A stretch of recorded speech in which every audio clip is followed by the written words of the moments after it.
Welcome Sankaran സാറേ. Continue ചെയ്തോളൂ. Welcome sir. Thank you Satish sir, thank you so much. എൻ്റെ ഹൃദയ ഭാഷയിൽ എന്നെ പരിചയപ്പെടുത്തിയതിന് ഒരുപാട് സന്തോഷം. പിന്നെ ഈ വേദിയിൽ വന്നിട്ടുള്ള എല്ലാവർക്കും എൻ്റെ സ്നേഹത്തിന്റെ ഭാഷയിൽ നന്ദിയും കടപ്പാടും അറിയിക്കുന്നു. ഞാൻ ഒരു അനുഭവ കഥ പറഞ്ഞു തുടങ്ങാമെന്ന് വിചാരിച്ചു. ഞാൻ സൗദി അറേബ്യയിൽ ഇരുന്ന കാലത്ത്, അതിന്റെ ആദ്യ കാലഘട്ടത്തിൽ മുകുന്ദൻ എന്ന് പറഞ്ഞ ഒരു സുഹൃത്തുണ്ടായിരുന്നു. മുകുന്ദൻ കണ്ണൂർ തില്ലങ്കേരി സ്വദേശിയാണ്. അപ്പൊ അദ്ദേഹം പുസ്തകങ്ങളൊക്കെ കളക്ട് ചെയ്തിട്ട് അത് ആളുകൾ വീടുകളിൽ എത്തിക്കുന്ന ഒരു സ്വഭാവം ഉണ്ടായിരുന്നു അദ്ദേഹത്തിന്. അപ്പൊ ഞങ്ങളൊക്കെ നാട്ടിലേക്ക് ലീവിന് വരുമ്പോൾ അദ്ദേഹത്തിനോട് എന്താണ് നാട്ടിൽ നിന്ന് കൊണ്ടുവരേണ്ടത് ചോദിച്ചാല്, എനിക്ക് കുറച്ച് പുസ്തകങ്ങൾ കൊണ്ടുവന്നാൽ മതി.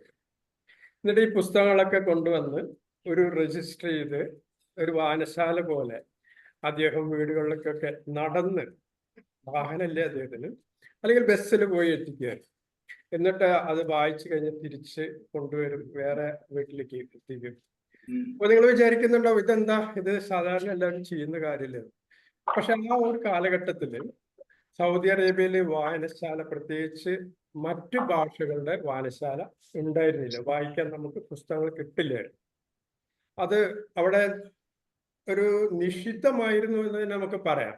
ഭയങ്കര സെൻസറിങ് ആയിരുന്നു. അപ്പൊ ആ ഒരു കാലഘട്ടത്തില് സഞ്ചരിക്കുന്ന വായനശാലയായിട്ട് നടന്നിരുന്ന മുകുന്ദനെ, അദ്ദേഹത്തിന് എൻ്റെ പീഡി സ്ഥാനം കടപ്പാടോടുകൂടി ഏൽപ്പിച്ചു കൊടുത്തിട്ട് ഞാൻ തുടങ്ങുകയാണ്. അപ്പൊ ഇന്ന് ഈ സെഷൻ നമുക്ക് സപ്പോർട്ട് ചെയ്യുന്ന ഒരു പ്രസ്ഥാനമുണ്ട്. ആ പ്രസ്ഥാനത്തിന്റെ ചില വാക്കുകൾ ഞാനിവിടെ പറയാണ്. എക്സെല്ല സ്കിൽ മാസ്റ്റേഴ്സ് ഇന്റർനാഷണൽ ദേശീയ അന്തർദേശീയ യൂണിവേഴ്സിറ്റികളുമായും ഓർഗനൈസേഷനുകളുമായും അസോസിയേറ്റ് ചെയ്തുകൊണ്ട് ഏതൊരാൾക്കും കുറഞ്ഞ ചെലവിൽ അന്താരാഷ്ട്ര നിലവാരമുള്ള training, life skills, counselling, applied psychology, life coaching തുടങ്ങിയ ലോങ് ടേം, ഷോർട്ട് ടേം കോഴ്സുകൾ ചെയ്യാൻ കഴിയുന്ന കേരളത്തിലെ മികച്ച പ്ലാറ്റ്ഫോം ആണ് Excella skill masters international. A complete training hub for psychology and life skill courses.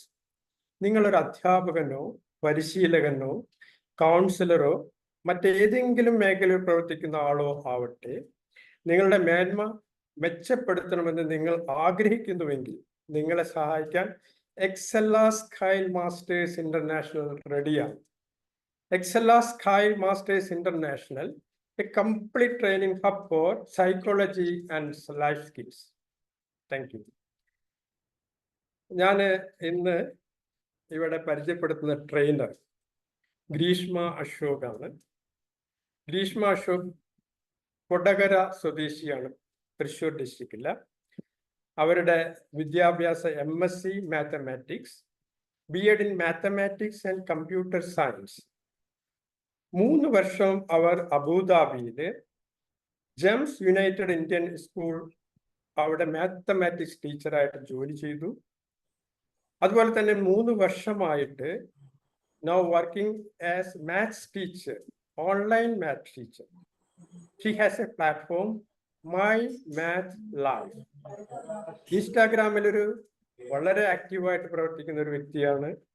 അവിടെ അവർ focusing brainstorming in maths problems എന്ന് പറഞ്ഞിട്ട് ഒരു പ്ലാറ്റ്ഫോം ആൾറെഡി എസ്റ്റാബ്ലിഷ്ഡ് ആണ് അവരുടെ. അതുപോലെ തന്നെ അവരൊരു achieved 10 percentile in International Teachers Olympiad. അങ്ങനെ ഒരു അവാർഡും കൂടി അവർക്ക് കിട്ടിയിട്ടുണ്ട്. ഒരു ട്രെയിനർ ടീച്ചറാണ്. Pass taught from life tech technology led by Abhilash Joseph. എനിക്ക് ഗ്രീഷ്മയുടെ ആയിട്ടുള്ള ഒരു അടുത്ത ബന്ധം ഉണ്ടായിട്ടുണ്ട്.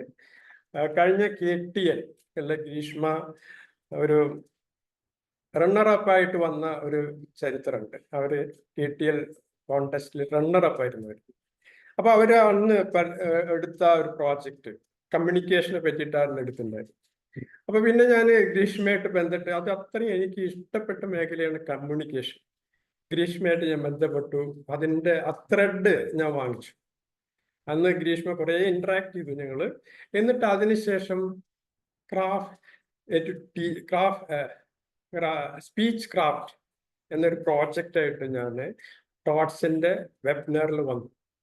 ഇന്ന് ആ പ്രോജക്റ്റ് 589 സ്ട്രൈക്ക് കിട്ടിയിട്ട് മുന്നിൽ നിൽക്കുകയാണ്. ബാക്കി അതിന്റെ പുറകിൽ നിൽക്കുന്നത് 290 അപ്പൊ അത്രയും മുന്നിൽ പോയി നിൽക്കുന്ന ആ ഒരു പ്രോജക്റ്റ് ത്രെഡ് ഗ്രീഷ്മ അശോകൻ. അപ്പൊ ഗ്രീഷ്മയാണ് ഇന്നത്തെ ബുക്ക് ഇവിടെ വായിക്കുന്നത്. പുസ്തകം എന്റെ പ്രിയപ്പെട്ട എന്നോട്, റിപ്പീറ്റ്, എന്റെ പ്രിയപ്പെട്ട എന്നോട്, written by Nimna Vijay, presenting by trainer teacher Grishma Ashok. Grishma, the platform for you now. Continue. All the best. Thank you. Thank you so much Sankaranunni sir, നല്ല വാക്കുകൾക്ക്. ഇത്രയും ഒരു വിലപ്പെട്ട ഒരു ത്രെഡ് തരാൻ എനിക്ക് സാധിച്ചെന്ന് ഞാനിപ്പോഴാണ് കേട്ടോ തിരിച്ചറിയുന്നത്. ആ ഒരു അറിവ് കിട്ടിയതിലും സന്തോഷം. അതുപോലെ പതിവിൽ വിപരീതമായിട്ട് ഇന്ന് സതീഷ് സാറിന്റെ ലൈവ് സോങ്ങോട് കൂടി തന്നെ ഈ ഒരു സെഷൻ കൊണ്ടുപോകാൻ പറ്റി. അതിലും ഞാൻ ഒരു ബ്ലെസ്ഡ് ആയിട്ട് ഫീൽ ചെയ്യാണ്. Thank you so much Satish sir.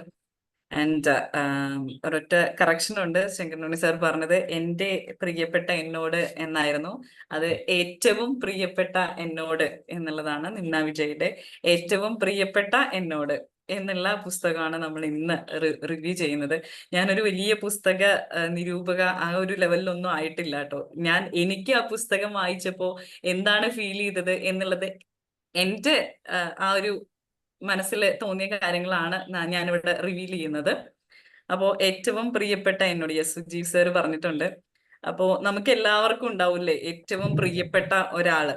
ആ ഒരാള് നമ്മൾ തന്നെ ആവണം എന്നുള്ള ഒരു മെസ്സേജ് തരുന്ന ഒരു പുസ്തകമാണിത്. നമ്മള് സെൽഫ് ലവ് എന്നുള്ള രീതിയിലൊക്കെ പ്രാക്ടീസ് ചെയ്യുന്ന ആ ഒരു ഇതിനൊരു ത്രെഡായിട്ട് കിടക്കുന്നത്.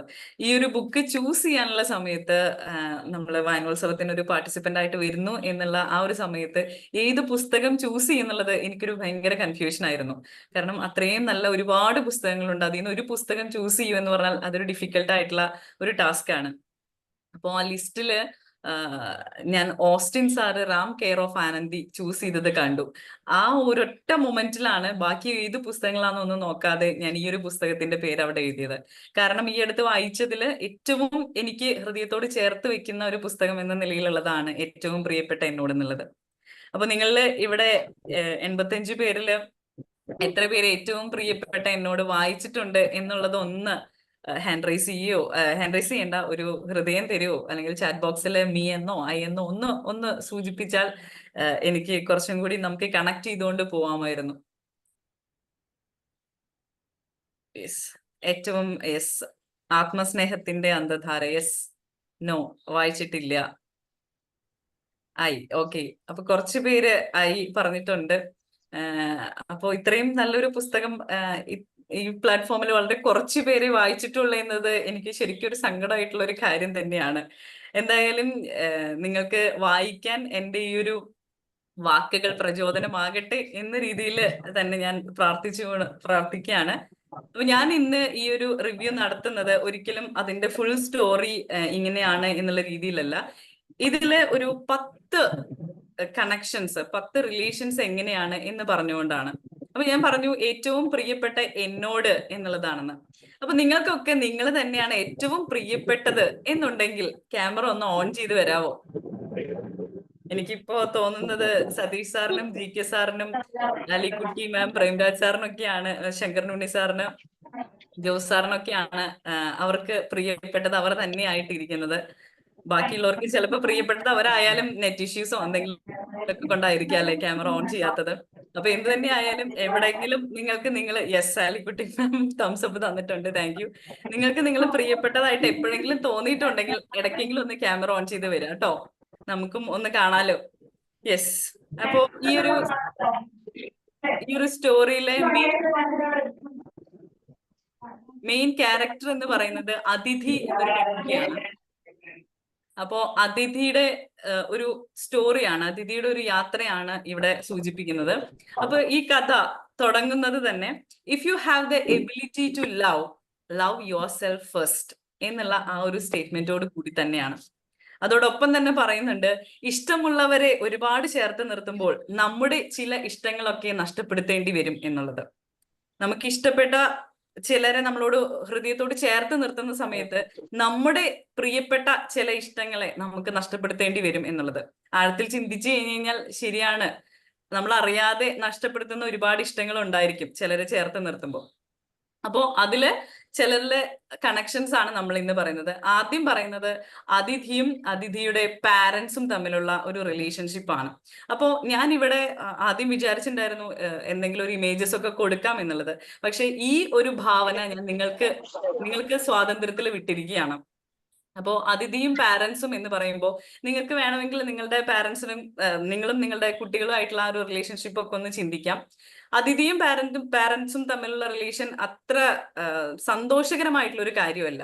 അതായത് അതിഥിയുടെ ഇഷ്ടങ്ങള് അതിഥി ചെയ്യുന്ന സമയത്ത് അതിനെ മുഴുവൻ നിശിതമായി വിമർശിക്കുന്ന, അതല്ലെങ്കിൽ അതിഥിക്ക് ഒരു പ്രശ്നം വന്നാൽ എനിക്ക് ഇങ്ങനെ ഒരു പ്രശ്നമുണ്ട് എന്ന് തുറന്ന് പറയാനായിട്ട് അതിഥി ഒന്ന് പുറകോട്ട് ചിന്തിക്കുന്ന, അല്ലെങ്കിൽ ഒന്ന് ആലോചിക്കുന്ന ഒരു റിലേഷൻഷിപ്പാണ് അമ്മയും അച്ഛനായിട്ടുള്ളത്.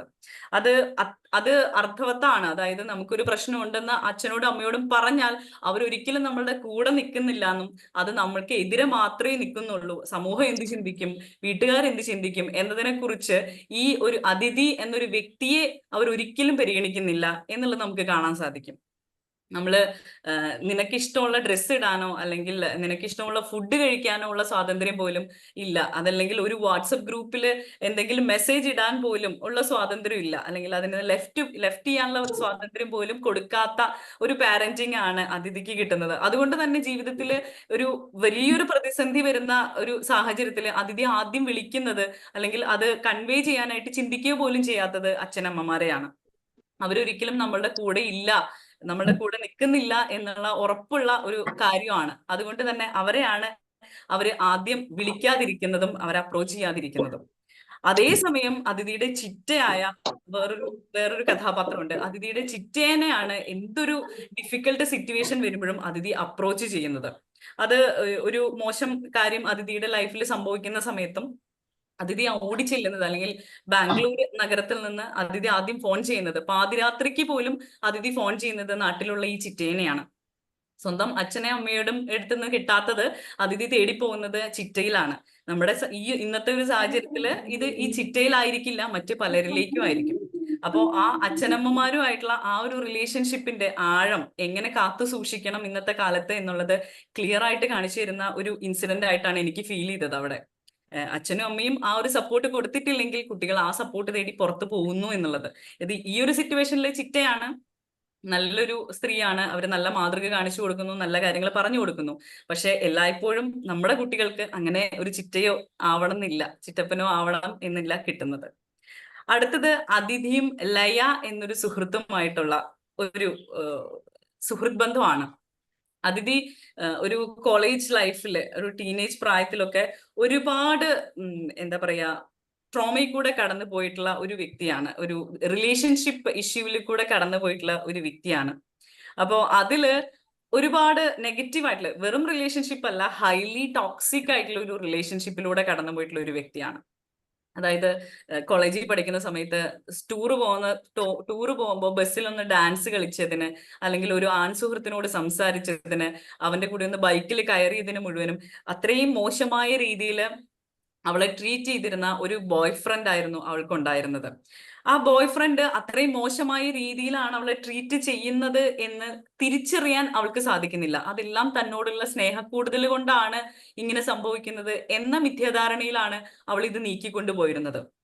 സ്റ്റിൽ അവള് ഹാപ്പി അല്ല എന്നുണ്ടെങ്കിലും അവൾക്ക് ആ ഒരു റിലേഷൻഷിപ്പിൽ നിന്ന് കൃത്യമായി ഊരിപ്പോരാനോ സാഹചര്യത്തിനനുസരിച്ച് ഊരിപ്പോരാനോ പറ്റുന്നില്ല.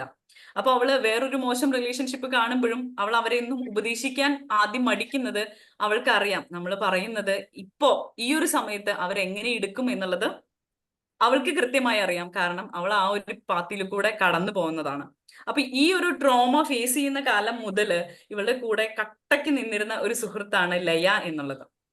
അപ്പോ ലയ ഇടയ്ക്ക് പറയുന്ന ഒരു കാര്യമാണ്, നമ്മളുടെ മനസ്സിൽ മുമ്പുണ്ടായിരുന്ന കുറച്ച് കാര്യങ്ങളെ അതിനെ മറക്കാൻ അനുവദിക്കാതെ അത് ഇപ്പോഴത്തെ ലൈഫുമായിട്ട് കൂട്ടിയിണക്കിക്കൊണ്ടിരിക്കുകയാണ് എന്നുണ്ടെങ്കിൽ നമുക്ക് ഇന്നത്തെ ഈ ഒരു മൊമെന്റിനെ ഒരിക്കലും എൻജോയ് ചെയ്യാൻ പറ്റില്ല. നമ്മൾ ഇപ്പോഴത്തെ നമ്മുടെ പ്രസന്റിലെ ഓരോ മൊമെന്റിനെയും പാസ്റ്റിലെ കുറച്ച് ട്രോമകളുമായിട്ടാണ് കണക്ട് ചെയ്ത് കൊണ്ടുപോകുന്നത്. അതിനെ മറക്കാൻ വിടാതെ അതിനെ ഇപ്പോ തന്നെ കണക്ട് ചെയ്ത് കൊണ്ടുപോവുകയാണെന്നുണ്ടെങ്കിൽ ഇന്നിലിന്റെ സന്തോഷം ഒരിക്കലും നമുക്ക് ആസ്വദിക്കാൻ സാധിക്കില്ല എന്നുള്ളതാണ്. അത് വളരെ അർത്ഥവത്തായിട്ടുള്ള ഒരു കാര്യമാണ്. അതിൽ തന്നെ ആള് പറയുന്നുണ്ട്, നമുക്ക് ഓർമ്മകൾ അങ്ങനെ നമ്മൾ മറക്കണം എന്ന് നമ്മൾ തന്നെ വിചാരിക്കാതെ ഒരു കാര്യം നമുക്ക് മറക്കാൻ സാധിക്കില്ല. അത് വീണ്ടും വീണ്ടും ഓർത്തുകൊണ്ടിരിക്കുക എന്നുള്ള ആ ഒരു രീതിയിൽ തന്നെ പോവുകയുള്ളൂ എന്നുള്ളത്. അപ്പോ ഇത്രയും നല്ലൊരു സുഹൃത്ത് എന്ന് പറയുന്നത് അത് അതിഥി ഏറ്റവും ബ്ലെസ്ഡ് ആയിട്ട് കാണുന്ന ഒരു കാര്യമാണ്. അത് എപ്പോ വിളിച്ചാലും ഏതൊരു സമയത്താണ് ലയ അതിഥിയെ വിളിക്കുന്നത് എന്നുണ്ടെങ്കിലും അതിഥിക്ക് ആ കോള് ഒരിക്കലും ഒരു അരോചകമായിട്ട് തോന്നുകയോ, അല്ലെങ്കിൽ ചില സമയങ്ങളിൽ അത് ഡെയിലി വിളിക്കുന്നൊന്നുമില്ല. അതിഥി ബാംഗ്ലൂരിലും ലയ ഡൽഹിയിലും ആണുള്ളത്. അതുകൊണ്ട് ലയ മാരീഡ് ആയിട്ട് അവിടെ ഫാമിലി ആയിട്ട് ജീവിച്ചുകൊണ്ടിരിക്കുകയാണ്. ഈ ഒരു സമയത്തും ലയയുടെ ആ ഒരു കമ്മ്യൂണിക്കേഷൻ കണ്ടിന്യൂസ് ആയിട്ട് ഡെയിലി വിളിക്കുന്നില്ല, ഡെയിലി മെസ്സേജ് അയക്കുന്നില്ല എന്നുണ്ടെങ്കിലും അവർ തമ്മിലുള്ള ആ ഒരു റിലേഷൻഷിപ്പ് അത്രയും അത്രയും തിക്കായിട്ട് കൊണ്ടുപോകുന്ന ഒരു മനോഹരമായ കാഴ്ചയാണ്. ഇപ്പൊ ലയ ഈ സ്റ്റോറിയിൽ ഉടനീളമുള്ള ഒരു കഥാപാത്രമല്ല, പക്ഷെ ഇൻ ബിറ്റ്വീൻ ലയയുടെ ഒരു കോള് വരുമ്പോ അത് നമുക്ക് തന്നെ ഒരു സന്തോഷം തോന്നുന്ന ഒരു കാര്യം. അതിഥിക്ക് ഇപ്പൊ കുറച്ചു നേരം ഒരു ഫ്രീ ആയിട്ട് ഒരു നോൺ ജഡ്ജ്മെന്റൽ ആയിട്ട് കേൾക്കാൻ ഒരാളുണ്ട് അപ്പുറത്ത് എന്നുള്ള രീതിയിൽ എങ്ങനെയാണോ ആൾക്ക് സംസാരിക്കാൻ തോന്നുന്നത് അങ്ങനെ സംസാരിക്കാൻ ഒരു അവസരമാണ് ഇപ്പൊ കിട്ടാൻ പോകുന്നത് എന്ന് നമുക്ക് തന്നെ ഒരു ഫീല് തോന്നും. ഓക്കെ, അതിഥിയുടെ മനസ്സിലുള്ളത് തുറന്നു പറയാൻ ഒരാളായി എന്നുള്ളത്. ഇതിനേക്കാൾ ഒക്കെ കൂടെ ഇവരൊക്കെ ഉണ്ടായാലും, അതായത് ചിറ്റയുണ്ട്, ലയയുണ്ട് എന്നിരുന്നാൽ പോലും അതിഥി കംപ്ലീറ്റ് ആയിട്ടും അതിഥിയുടെ മനസ്സ് തുറക്കുന്നത് അതിഥിയുടെ ഡയറിയോടാണ്. ആ ഡയറിയാണ് ഈ ഒരു ഏറ്റവും പ്രിയപ്പെട്ട എന്നോട് എന്ന് പറയുന്ന ആ ഒരു കഥയിലെ മെയിൻ കഥാപാത്രം.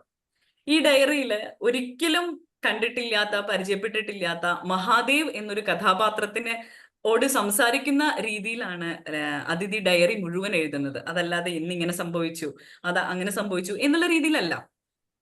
പ്രിയപ്പെട്ട മഹാദേവ് എന്ന് പറഞ്ഞിട്ടാണ് ഇങ്ങനെ ഓരോ കാര്യങ്ങളും അതിഥിയുടെ ഫീലിംഗിൽ എങ്ങനെ വന്നു എന്നുള്ള രീതിയിൽ പറയുന്നത്. അപ്പോ ഈ അതിഥിയും മറക്കാൻ ശ്രമിക്കുക എന്നതാണ് ഓർക്കാനുള്ള എളുപ്പവഴി. അതുകൊണ്ട് മറക്കാൻ ശ്രമിക്കരുത്. മറക്കാൻ സാധിക്കില്ല. Okay, Xavier Aloor. ഓക്കെ, നമുക്ക് മറക്കേണ്ടത് മറക്കാം, ഓർക്കേണ്ടത് ഓർക്കാം, അല്ലെ? യെസ്. അപ്പോ ഈ ഡയറിയില് മഹാദേവ് എന്നുള്ള ഒരു സാങ്കല്പിക കഥാപാത്രത്തോടാണ് അതിഥി ഇങ്ങനെ സംസാരിച്ചുകൊണ്ടിരിക്കുന്നത്. അപ്പോ അതിഥിയുടെ ലൈഫില് ലയ എന്നും വിളിക്കുന്നില്ല എന്ന് പറഞ്ഞല്ലോ, പക്ഷെ ഈ ഡയറിയില് അതിഥിയുടെ മനസ്സിൽ എന്തെങ്കിലും ഒരു സന്തോഷമോ സങ്കടമോ ഉണ്ടായാൽ അതെല്ലാം അതിഥിയുടെ വേർഷനായിട്ട് അതിഥി രേഖപ്പെടുത്തി വെക്കുമായിരുന്നു. അപ്പോ അതിഥി മഹാദേവൻ എന്നുള്ളത് ഒരു സാങ്കല്പിക കഥാപാത്രം അല്ലെങ്കിൽ അതിഥിയുടെ ഡയറി മാത്രമാണ്. ഇതിനുശേഷം നമുക്ക് ഈ ഡയറി അതിഥിയുടെ കൂടെ തന്നെ ഉണ്ട് കേട്ടോ. അപ്പോൾ ഡയറിയുമായിട്ട് അതിഥിക്കുള്ള ബന്ധം ചിറ്റയ്ക്കായാലും ഫാമിലിയിലെ എല്ലാവർക്കും ആയാലും അറിയാം. അതിഥിയുടെ കൂടെയുള്ള ആ കൂടെ നിൽക്കുന്നവർക്കെല്ലാം അറിയാവുന്ന ഒരു റിലേഷൻഷിപ്പാണ് അതിഥിയും ഡയറിയും തമ്മിൽ. പക്ഷെ അതിനുള്ളില് മഹാദേവ് എന്നൊരു കഥാപാത്രം ഉണ്ട് എന്നുള്ളത് ആർക്കും അറിയില്ല. കാരണം മറ്റൊരാളുടെ ഡയറി വായിക്കുക എന്നുള്ളത് ഒരു മോശം ക്യാരക്ടർ ആണല്ലോ. ആ ഒരു കാര്യം ഇവിടെ ആർക്കും അറിയില്ല, മഹാദേവ് ആരാ എന്നുള്ളത്. അതുപോലെ ബാംഗ്ലൂരിലേക്ക് please mute others. Okay, yes. എന്താ പറയാ, ബാംഗ്ലൂരിലേക്ക് ഒരു ഓൺലൈൻ മീഡിയ കമ്പനിയിലാണ് ആള് ജോലിക്കായിട്ട് വരുന്നത്. അപ്പൊ ആ ഒരു അവസരത്തില് അവള് താമസിക്കുന്ന ഒരു ഹോസ്റ്റലില് ലയയുടെ ഒപ്പം നിൽക്കുന്ന അത്രയ്ക്കും സ്നേഹമുള്ള ഒരു സുഹൃത്തിനെ കിട്ടുകയാണ്, സാക്ഷി എന്ന് പറഞ്ഞിട്ട്. അപ്പോ സാക്ഷി, അശ്വിനി, ദേവിക, അങ്ങനെ 3 സുഹൃത്തുക്കള് അവിടെയുണ്ട്. അപ്പൊ ഈ സാക്ഷി, അശ്വിനി, ദേവിക ഇവരുടെ 3 പേരുടെയും ഒരു കഥ കൂടി അവിടെ വരുന്നുണ്ട്. സാക്ഷി, അശ്വിനി, ദേവിക കഥയില് സാക്ഷിക്കും അശ്വിനിക്കും ദേവികയ്ക്കും അവർക്ക് ഓരോ റിലേഷൻഷിപ്പ് ഉണ്ട്. അവരുടെ 3 തരം റിലേഷൻഷിപ്പാണ്. യെസ്, ആ 3 റിലേഷൻഷിപ്പും നമുക്കൊരു കമ്പാരിസന് വേണ്ടിയിട്ട് ഇട്ട് തരുന്നതാണ്. അശ്വിനിയും അശ്വിനിയുടെ ലവർ ആയിട്ടുള്ള ഗണേഷും തമ്മിലുള്ള റിലേഷൻഷിപ്പ് എന്ന് പറഞ്ഞാൽ ഒരു 9 വർഷം നീണ്ടു നിന്ന ഒരു ഒരു ഭയങ്കരമായ പ്രണയമാണ്. പക്ഷെ മറ്റേ എന്താ പറയാ, അതിഥി അത് കൂടെ ഉണ്ടായിട്ട് പോലും അതിഥിക്ക് അത് മനസ്സിലായില്ല. അതിഥി ഇങ്ങനെ വീട്ടുകാര് എന്റെയും ഗണേഷിന്റെയും വിവാഹത്തിന് സമ്മതിച്ചു എന്ന് അശ്വിനി ഒന്ന് പറയുന്ന സമയത്ത് അതിഥി അന്തം വിട്ട് ചോദിക്കുന്നുണ്ട്, അശ്വിനിക്ക് ഒരു ലവർ ഉണ്ടായിരുന്നോ? ഞാനത് അറിഞ്ഞില്ലല്ലോ. നിങ്ങള് ഒരു സമയത്ത് പോലും ഫോൺ വിളിച്ച് നടക്കുന്നത് ഞാൻ കണ്ടിട്ടില്ലല്ലോ എന്ന്. ഇപ്പോഴത്തെ ഈ ഒരു ജനറേഷനിൽ ഒരു ലവർ ഉണ്ടാവുക, ഒരു റിലേഷൻഷിപ്പിൽ ആവുക എന്ന് പറഞ്ഞാൽ ഓൾമോസ്റ്റ് 24/7 എന്തായിരിക്കും? മെസ്സേജ് അയക്കുക, ഫോൺ വിളിക്കുക, ഇതൊക്കെ തന്നെയായിരിക്കും. ഇത്രയും ഒരു വിവാഹത്തിലേക്ക് വരെ എത്തി നിൽക്കുന്ന ഈ ഒരു റിലേഷൻഷിപ്പ് ഉണ്ടായിട്ട് ഞാൻ ഇതുവരെ അറിഞ്ഞില്ല, നിങ്ങളൊരു ഫോൺ വിളിച്ച് നടക്കുന്നത് നമ്മൾ കണ്ടിട്ടില്ല എന്നുള്ളത്. അപ്പോ അവര് പറയുന്നുണ്ട്, ഇപ്പൊ സാക്ഷി പറഞ്ഞു കൊടുക്കുന്നുണ്ട്, ആത്മാർത്ഥമായിട്ടുള്ള ഒരു റിലേഷൻഷിപ്പിന് ഒരു ഫോണിന്റെയും ആവശ്യമില്ല. അത് അവര് ഇടയ്ക്ക് കാണുന്നുണ്ട്, തമ്മിൽ കാണുന്നുണ്ട്, പറയേണ്ടതെല്ലാം പറയുന്നുണ്ട്, സംസാരിക്കുന്നുണ്ട്.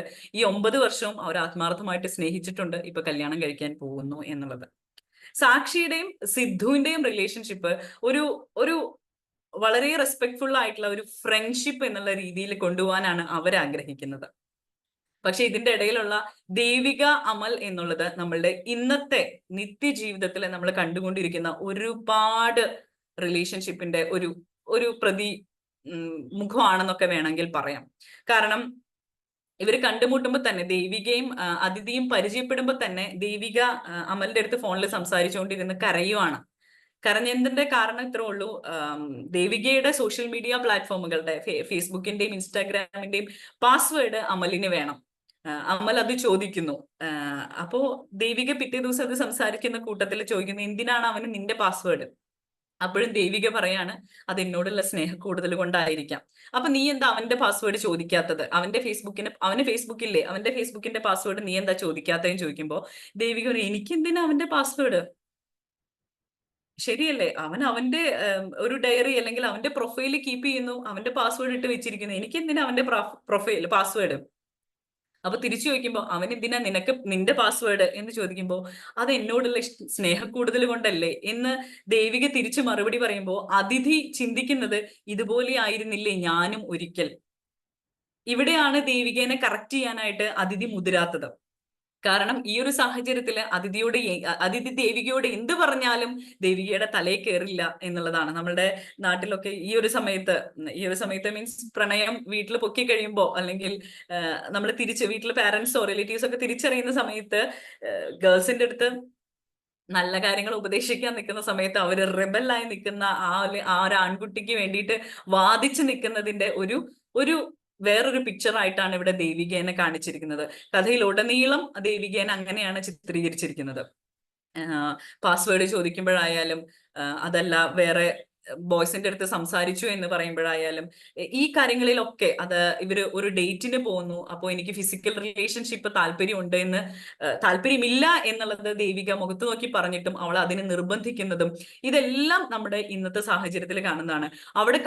അവിടെ അമൽ എന്ന ക്യാരക്ടറിനോട് കൂട്ടുകാർ പറഞ്ഞു കൊടുക്കുന്ന ഒരു പ്രധാന ഒരു കാര്യം എനിക്ക് ഫീൽ ചെയ്തത്, ദേവിക ഫിസിക്കൽ റിലേഷന് തയ്യാറാകുന്നില്ല എന്നുണ്ടെങ്കിൽ അവള് നിന്നെ തേക്കും എന്നുള്ള പറഞ്ഞു കൊടുക്കുന്ന സുഹൃത്തുക്കളാണ്. അതായത് ഒരു ഫിസിക്കൽ റിലേഷൻഷിപ്പിൽ ഏർപ്പെട്ട് കഴിഞ്ഞാൽ പിന്നെ she will not marry anyone else.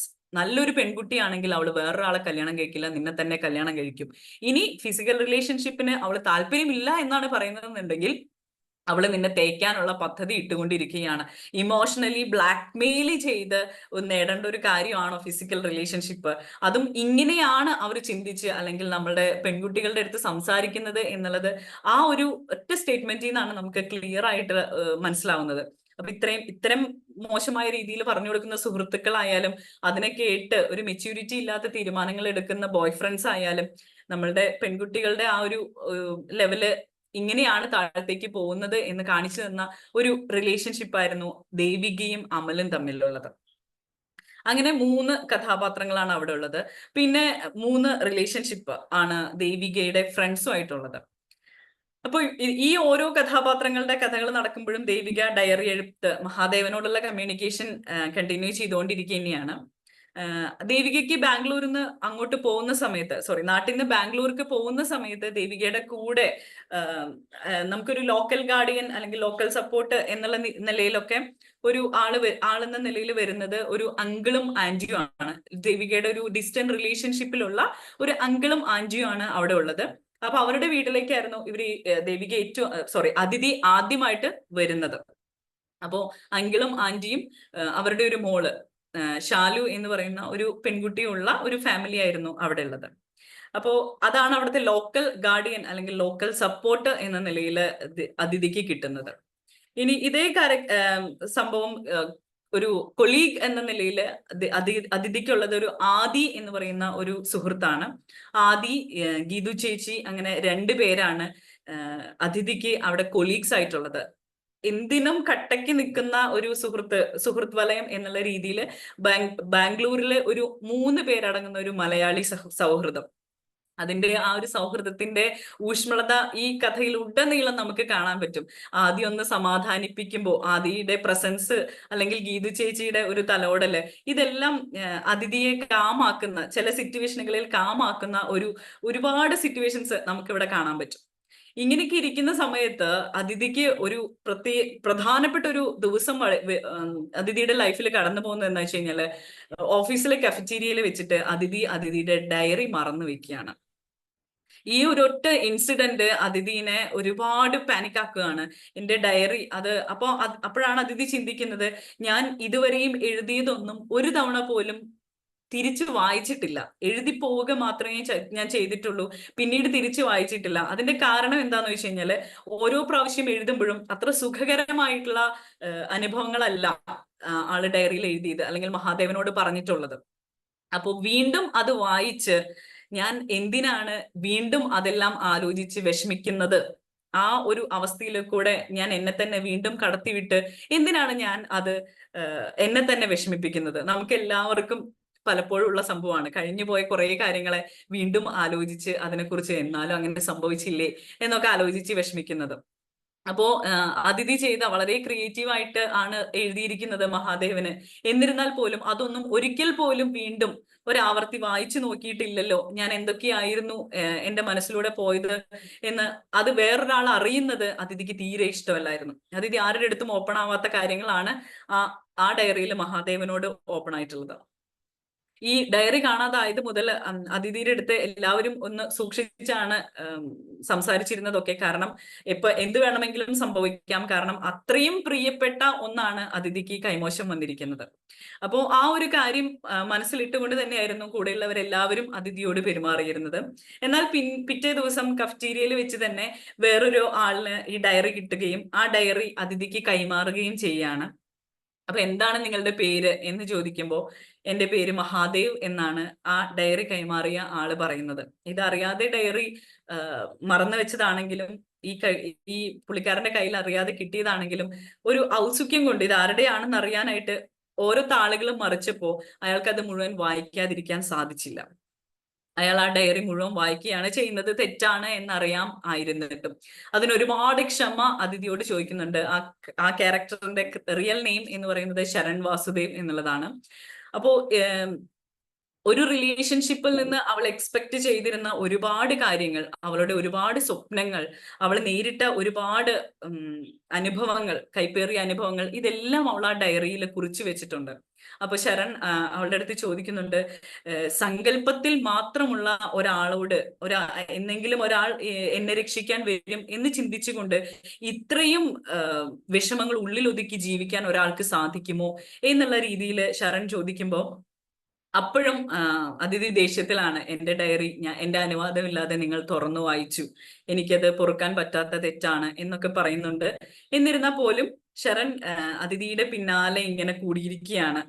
ഒരു ആത്മാർത്ഥമായ സൗഹൃദം തന്നെയാണ് ആദ്യം ആഗ്രഹിക്കുന്നത് എന്നുണ്ടെങ്കിലും പിന്നെ ശരൺ അത് ഒരു റിലേഷൻഷിപ്പിലേക്ക് കൊണ്ടുപോകാനും ഒരു വിവാഹത്തിലേക്കൊക്കെ ചിന്തിക്കാൻ തുടങ്ങിയിട്ടുണ്ട്. ഈ മനോഹരമായ ഒരു കാലഘട്ടം അതില് വിവരിക്കുന്നുണ്ട്.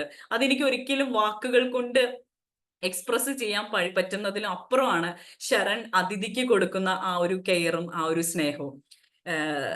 അതിഥി എന്താണോ ആഗ്രഹിച്ചത്, അതിഥി ഒരിക്കൽ ആഗ്രഹിച്ചിട്ടുണ്ട് ബാംഗ്ലൂർ നഗരം ഉണരുന്നതിന് മുമ്പ്, ഉണരുന്നതിന് മുമ്പ് എനിക്ക് കാണണം ബാംഗ്ലൂർ നഗരത്തിന്റെ ടീ സ്റ്റോൾ കാണണം, ഫ്ലവർ ഷോപ്പ് കാണണം. ഇതെല്ലാം കൊണ്ടു നടന്ന് കാണിക്കുകയും അതിഥിക്ക് ഇഷ്ടമുള്ള ഓർക്കിഡ് ഫ്ലവേഴ്സ് എപ്പോ അതിഥിനെ കാണാൻ വരുമ്പോഴും അതിഥിക്ക് സമ്മാനിക്കുകയും ഒക്കെ ചെയ്യുന്ന ഒരു ക്യാരക്ടറാണ് ശരൺ എന്നുള്ളത്. ഈ അതിഥിയുടെ ഓരോ കാലഘട്ടത്തിലും ഓരോ സ്റ്റേജിലും ഉണ്ടാകുന്ന എല്ലാ കുഞ്ഞു കുഞ്ഞു കാര്യങ്ങൾക്കും ശരൺ അത്രയും സപ്പോർട്ട് കൊടുക്കുകയും അതിഥി തന്നെ അന്തം വിട്ട് സ്വയം മറന്ന് ഇങ്ങനെ ഒന്ന് നോക്കിയിരുന്ന് പോവുകയൊക്കെ ചെയ്യാണ് ശരണിന് ചില സമയങ്ങളിൽ. അത്രയും അതിഥി ആഗ്രഹിച്ച ആ ഒരു മഹാദേവ് എന്നുള്ള ക്യാരക്ടറിന്റെ അപ്പുറത്തേക്കാണ് ശരൺ അതിഥിക്ക് സമ്മാനിച്ചുകൊണ്ടിരിക്കുന്നത്. അത്രയും അവർ തമ്മിൽ മനസ്സിലാക്കുകയും സ്നേഹിക്കുകയും ചെയ്യാണ്. ഇതിലൊരിക്കലും ദേവികയും അമലും തമ്മിലുള്ള ആ ഒരു രീതിയിലുള്ള ഒരു സംഭവം വന്നിട്ടേ ഇല്ല. ലെസ്റ്റ് എന്നുള്ളതോ അല്ലെങ്കിൽ ഫിസിക്കൽ റിലേഷൻഷിപ്പോ ഇതിനിടയിൽ വന്നിട്ടേ ഇല്ല എന്നുള്ളത്. അതല്ല, അതിനൊന്നും അവർക്ക് രണ്ടുപേർക്കും ആ ഒരു സമയത്ത് ആത്മാർത്ഥമായിട്ട് സ്നേഹിക്കുക, കൂടെയുള്ള ആളിനെ ഏറ്റവും സന്തോഷമാക്കി വെക്കാനായിട്ട് ആരാണ് ഏറ്റവും കൂടുതൽ പരിശ്രമിക്കുക എന്നുള്ള രീതിയിലുള്ള ഒരുപാട് ഇൻസിഡൻസ് ഉണ്ട്.